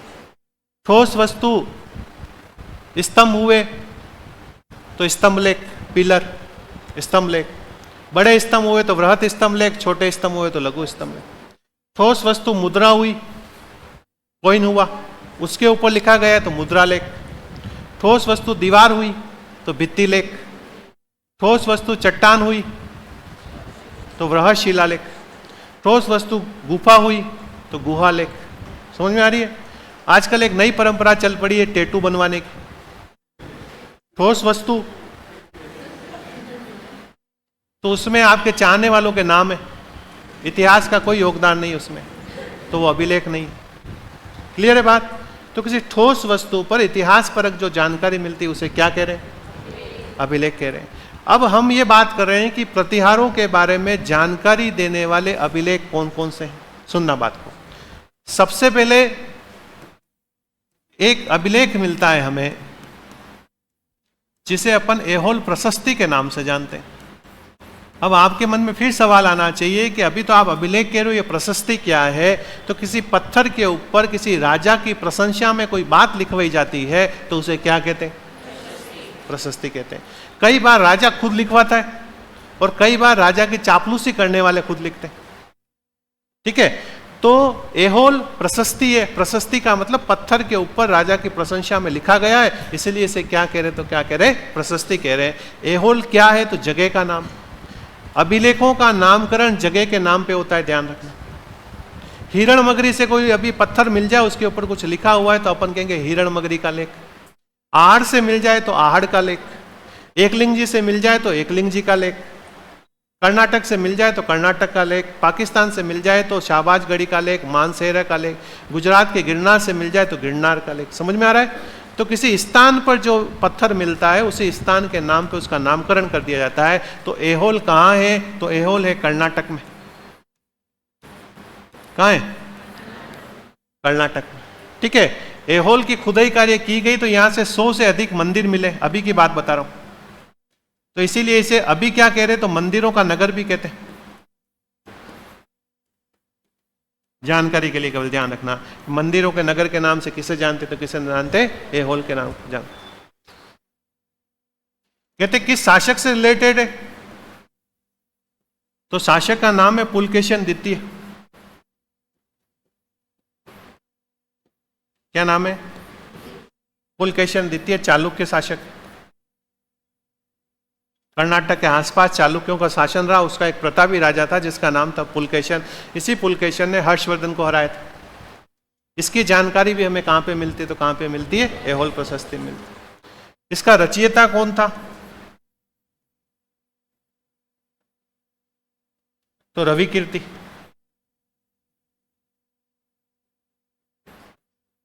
किसका रचयिता सही लिखा कि ये सही है?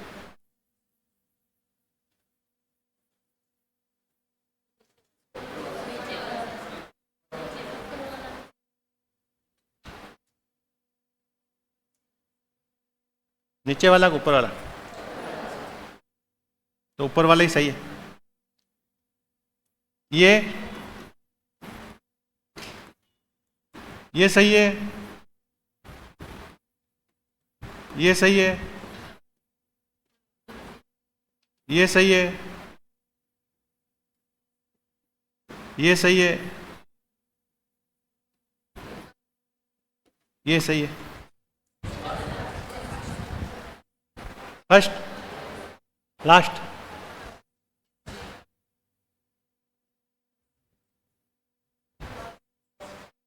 दवाई तो नाम पहली बार ही सुना होगा आपने। ये कौन सही है? ये गलत है, ये गलत है, ये गलत है, ये गलत। 99.99% दुकानों पर ये लिखा हुआ होता है। जब नाम ही गलत है, दवाई कहां से असली होगी? ठीक है, तो सही कौन सा है? दवाई है। केवल दवाई आता।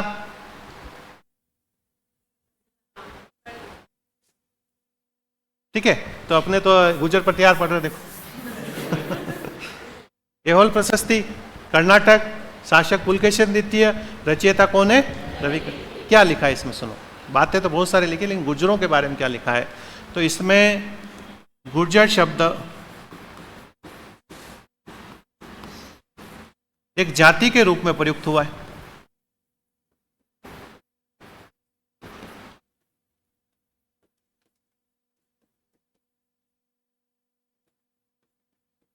किसके रूप में प्रयुक्त हुआ है? और अभी अपन ने थोड़ी देर पहले कहा है कि गुर्जर जाति नहीं है। गुर्जर क्यों कह रहे हैं? कि गुजरात और राजस्थान के एरिया पर शासन कर रहे हैं, इसीलिए उन्हें क्या कह रहे? तो क्या कह रहे? गुर्जर कह रहे हैं। लेकिन इसमें क्या लिखा हुआ है कि गुर्जर क्या है? एक जाति है। किस में लिखा हुआ है? तो किस में लिखा हुआ है? और इसी ऐहोल प्रशस्ति में हमें गुर्जर प्रतिहारों के बारे में सर्वप्रथम जानकारी मिलती है।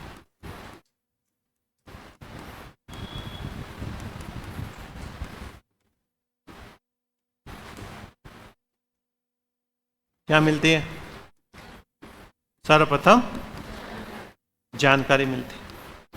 ठीक है, तो क्वेश्चन आ जाए परीक्षा में, और आया भी हुआ है, प्रतिहारों के बारे में सर्वप्रथम उल्लेख करने वाला पहला अभिलेख कौन सा निम्न में से? तो कौन सा है? कहाँ है? किस शासक से संबंधित है? रचयिता कौन है? इसमें गुर्जरों को क्या कहा गया है? जाति के रूप में प्रयुक्त किया गया। एक बात। दूसरा, एक अभिलेख है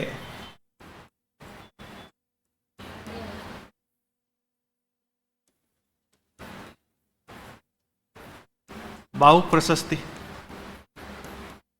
कौन सी प्रशस्ति?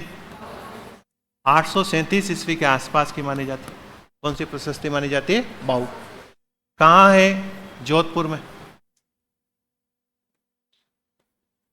किस शासक से संबंधित है? तो बाहुक नामक शासक से संबंधित है। किस शासक से संबंधित है? बाहुक। इसमें क्या जानकारी मिलती है? तो इसमें हमें प्रतिहारों की वंश परंपरा के बारे में जानकारी मिलती है।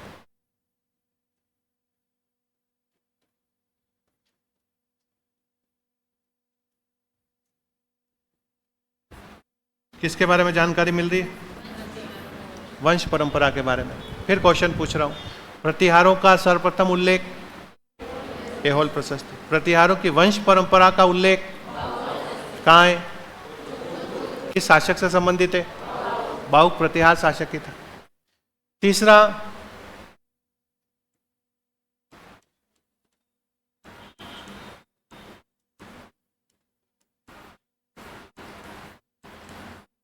कौन सा अभिलेख है? घटियाल अभिलेख। समय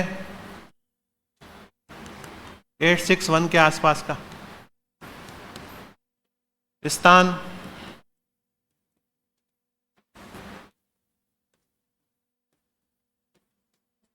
मंडोर, जोधपुर। यहां से लेखक कौन है इसका? मात्र रवि। उत्कीर्ण किसने करवाया?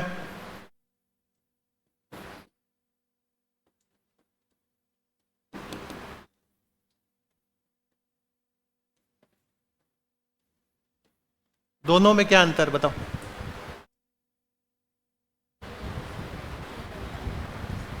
इसमें और इसमें क्या अंतर?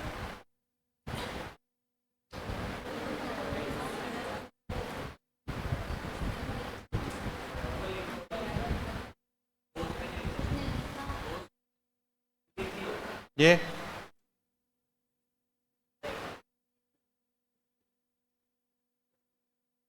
किसी ने अभिलेख लिखा, लेखक है, फिर किसी ने उसके ऊपर, समझ गए, तो उसको क्या किया? उत्कीर्ण किया। क्या किया? उत्कीर्ण, ताकि लंबे समय तक बना रहे। लिखा हुआ तो मिट जाता है। तो उत्कीर्ण करता कौन है? तो कौन है? लेखक कौन है? मात्र रवि। यहां से कुल कितने लेख मिले बताओ? पढ़े हुए कोई नहीं पढ़ा हुआ? कितने? 5 लेख मिले।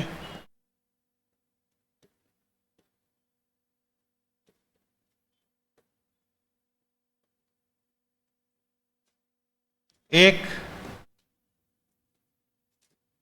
प्राकृत भाषा में, 4 कौन सी भाषा में?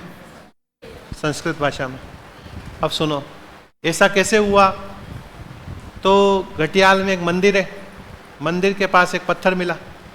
वह पत्थर कौन सी भाषा में लिखा हुआ है? प्राकृत भाषा में। उसी मंदिर के पीछे एक जगह खाकू देवल करके, वहां से 4 पत्थर और मिले। वह 4 पत्थर कौन सी भाषा में? तो चारों घटियाल नामक जगह से मिले। घटियाल नामक जगह से मिले, इसलिए उसे क्या कह रहे हैं अपन? घटियाल अभिलेख कह रहे हैं। घटियाल अभिलेख क्यों इंपॉर्टेंट है? बहुत सारी बातें हैं इसमें देखो, और कई साल बार एग्जाम में क्वेश्चन पूछा जाता है। सबसे पहले किस शासक से संबंधित है? तो कुक से संबंधित है। किससे संबंधित है? कुक। वो बाहु के, ये कुक के, दोनों भाई थे, बाहु और कुक। इसमें प्रतिहारों के संस्थापक के बारे में उल्लेख मिलता है।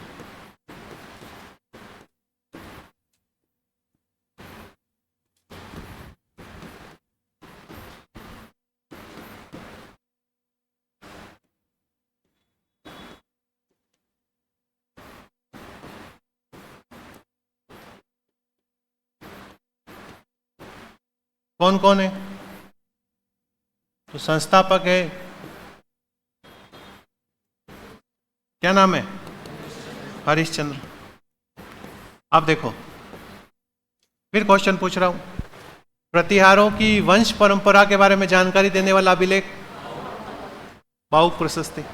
प्रतिहारों का सर्वप्रथम उल्लेख ऐहोल प्रशस्ति। प्रतिहारों के संस्थापक के बारे में उल्लेख घटियाल अभिलेख। 3 क्वेश्चन हो गए। पहला, सर्वप्रथम जाति के रूप में उल्लेख ऐहोल। दूसरा, वंश परंपरा के बारे में जानकारी बाहुक। तीसरा, संस्थापक के बारे में उल्लेख घटियाल अभिलेख। इसी में लिखा है कुक ने आबिरों का दमन कर दिया। आबिर एक जाति है।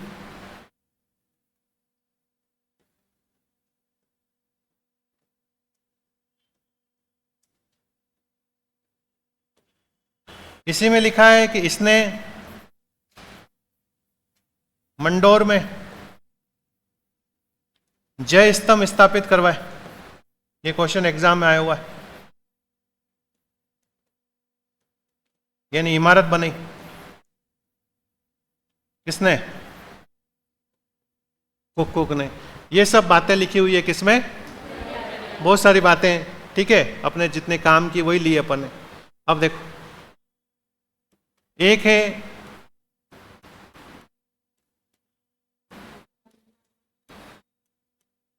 ग्वालियर प्रशस्ति। ग्वालियर कहाँ है?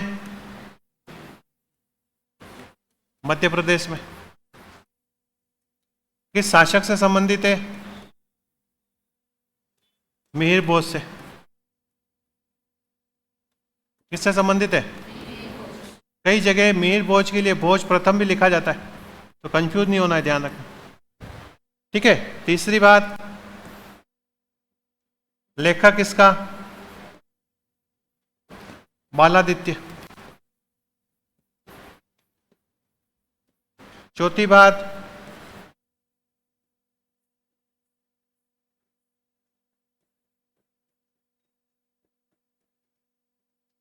प्रतिहारों के बारे में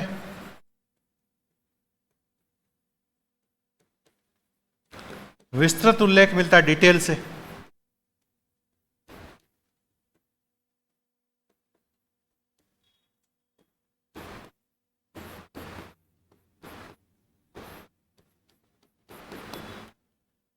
इसी में लिखा है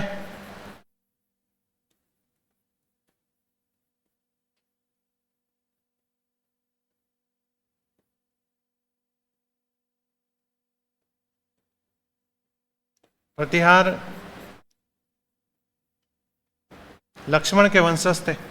पढ़ा था अपन ने पहले। वहां द्वारपाल कह रहे हैं, यहां क्या कह रहे हैं? लक्ष्मण के वंशज थे। ये कैसा कहां लिखा हुआ है? इसी में हमें सबसे पहले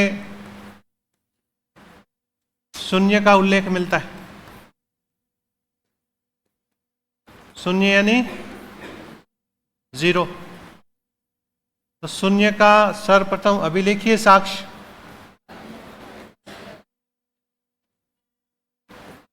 कौन सी प्रशस्ति से मिलता है? ग्वालियर प्रशस्ति। अब देखो, चार बातें हमारे पास है। सबसे पहले प्रतिहारों के बारे में सर्वप्रथम उल्लेख कहां से मिलता है? एहोल प्रशस्ति से।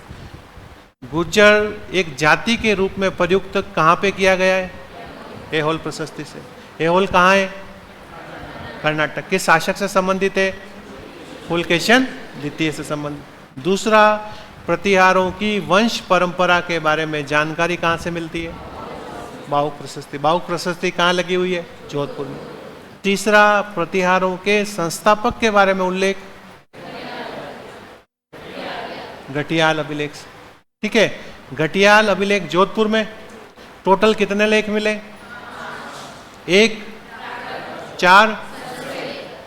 चौथा, प्रतिहारों का विस्तृत डिटेल से जानकारी हमें कहां से मिलती है? 0 का उल्लेख। प्रतिहार लक्ष्मण के वंशज थे। प्रतिहारों का संस्थापक हरिश्चंद्र था। घटियाल से मिलती। कहां से मिलती? तो कहां से मिलती है? घटियाल से मिलती। कुक ने जय स्तंभ स्थापित करवाए, घटियाल से मिलती। कहां से मिलती है? आ रही बात समझ में? तो ये अपन पढ़ रहे हैं क्या? प्रतिहारों के बारे में हमें जानकारी कहां कहां से मिलती। कई सारे क्वेश्चन आप पुराने देखोगे तो यहां से क्वेश्चन पूछ रखे हैं, ठीक है।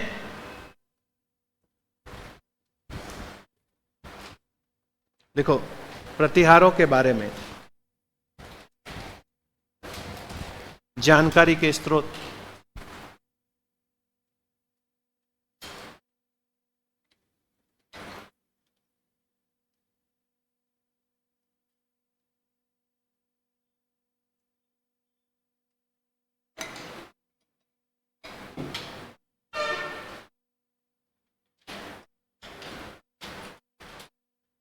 पहला लिखो,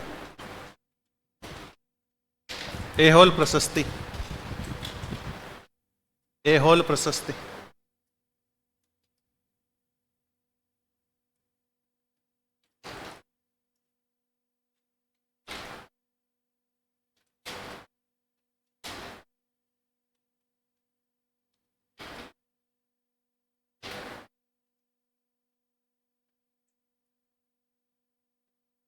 लिखो कर्नाटक,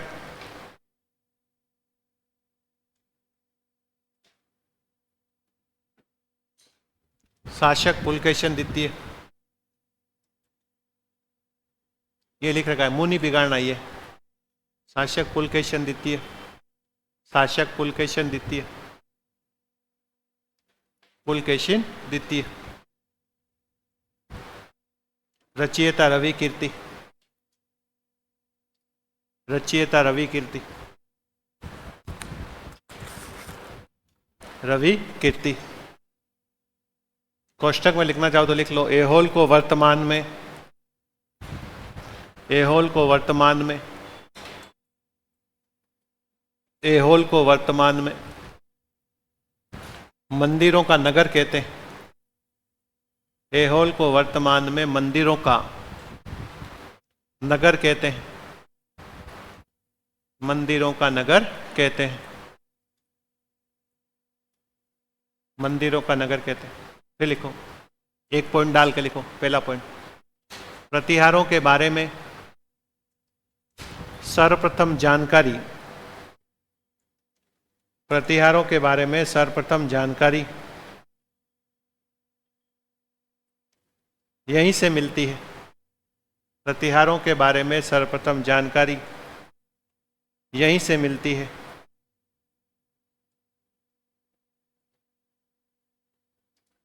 ठीक है, फिर लिखो, इसमें गुर्जर शब्द एक जाति के रूप में प्रयुक्त हुआ है।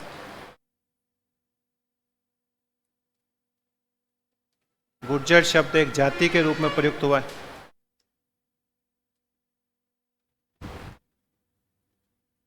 जाति के रूप में प्रयुक्त हुआ है।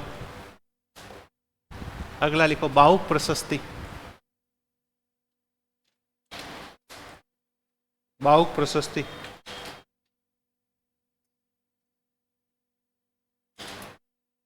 बाहुक प्रशस्ति 837 ईस्वी, 837। स्थान जोधपुर, शासक बाहुक,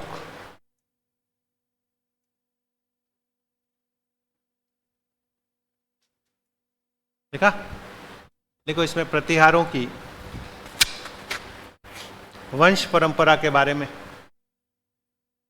प्रतिहारों की वंश परंपरा के बारे में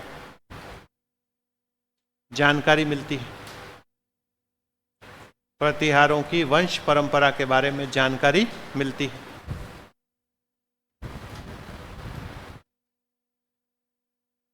तीसरा लिखो, घटियाल अभिलेख,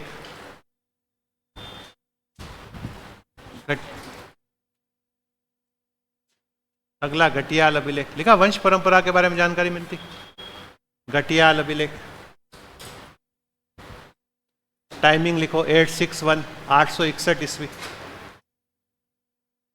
861 ईस्वी। लिखा। स्थान लिखो मंडोर, जोधपुर।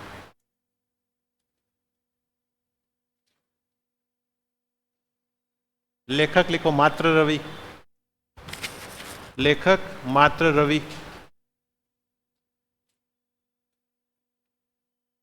उत्कीर्णकर्ता कृष्णेश्वर,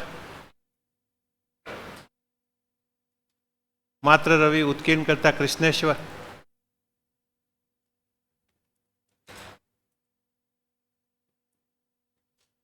यहां से कुल 5 लेख मिले, यहां से कुल 5 लेख मिले।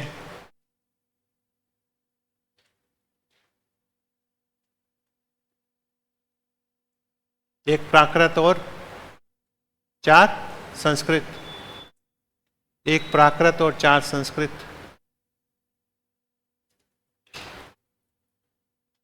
देखा। शासक लिखो कुक, शासक कुक।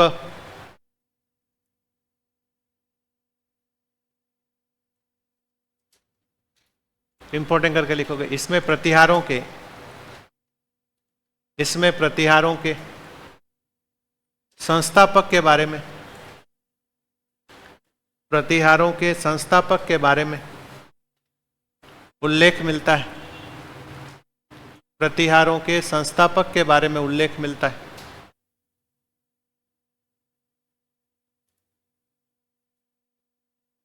संस्थापक कौन? तो लिखो, संस्थापक हरिश्चंद्र। संस्थापक हरिश्चंद्र।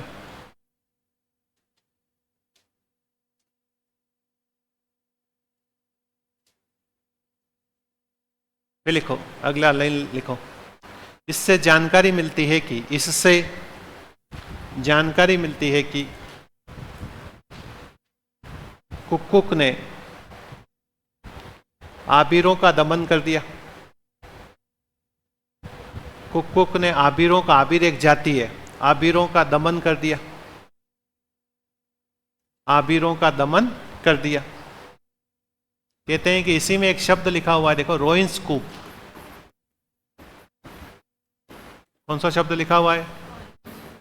रोइंस्कूप। किसके लिए? तो कहते हैं घटियाल को ही दूसरा नाम जो था वह कौन सा था? तो कौन सा था? रोइंस्कूप। पूरी लाइन क्या लिखी हुई सुन लो।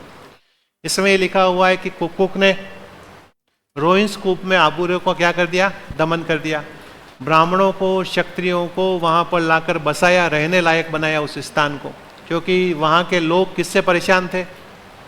आबिरों से। तो आबिरों को हरा दिया कुक्कुक ने, ब्राह्मणों को, क्षत्रियों को लाकर वहां पर स्थापित किया, यहाँ पे बसाया। यह कहाँ लिखा हुआ है? तो कहाँ लिखा हुआ है? घटियाल अभिलेख में। इसी अभिलेख में लिखा हुआ है कि कुक्कुक ने गुजरात, वल्ल, मालानी आदि क्षेत्रों पर जो है अपने राज्य स्थापित किए। इसी अभिलेख में लिखा हुआ है कुक्कुक ने मंडोर और घटियाल में 2 जय स्तंभ स्थापित करवाए। जय स्तंभ का मतलब जैसे विजय स्तंभ आपने चित्तौड़ में सुना होगा, तो वैसे ही कोई इमारत बनाई, किसी को पराजित करके कोई इमारत बनाई होगी, तो 2 जय स्तंभ स्थापित करवाए। एग्जाम में पूछा हुआ है किस प्रतिहार शासक ने जय स्तंभ स्थापित करवाए, तो उसका क्या नाम था? कुक्कुक।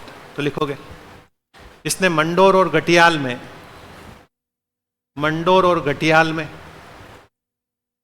जय स्तंभ स्थापित करवाए। मंडोर और घटियाल में जय स्तंभ स्थापित करवाए। जय स्तंभ स्थापित करवाए। मंडोर और घटियाल में जय स्तंभ स्थापित करवाए। किसने? कुक्कुक ने। फिर अगला लिखो, ग्वालियर प्रशस्ति।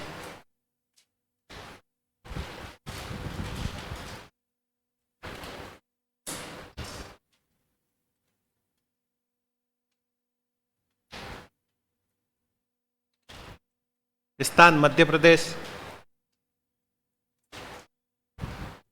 शासक मिहिर भोज प्रथम।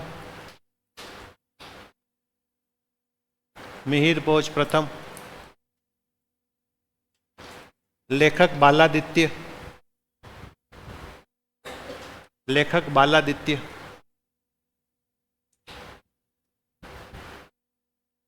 लिखा? लेखक बालादित्य। देखो, इसमें प्रतिहारों के बारे में विस्तृत उल्लेख मिलता है। प्रतिहारों के बारे में विस्तृत उल्लेख मिलता है, डिटेल से विस्तृत उल्लेख मिलता है।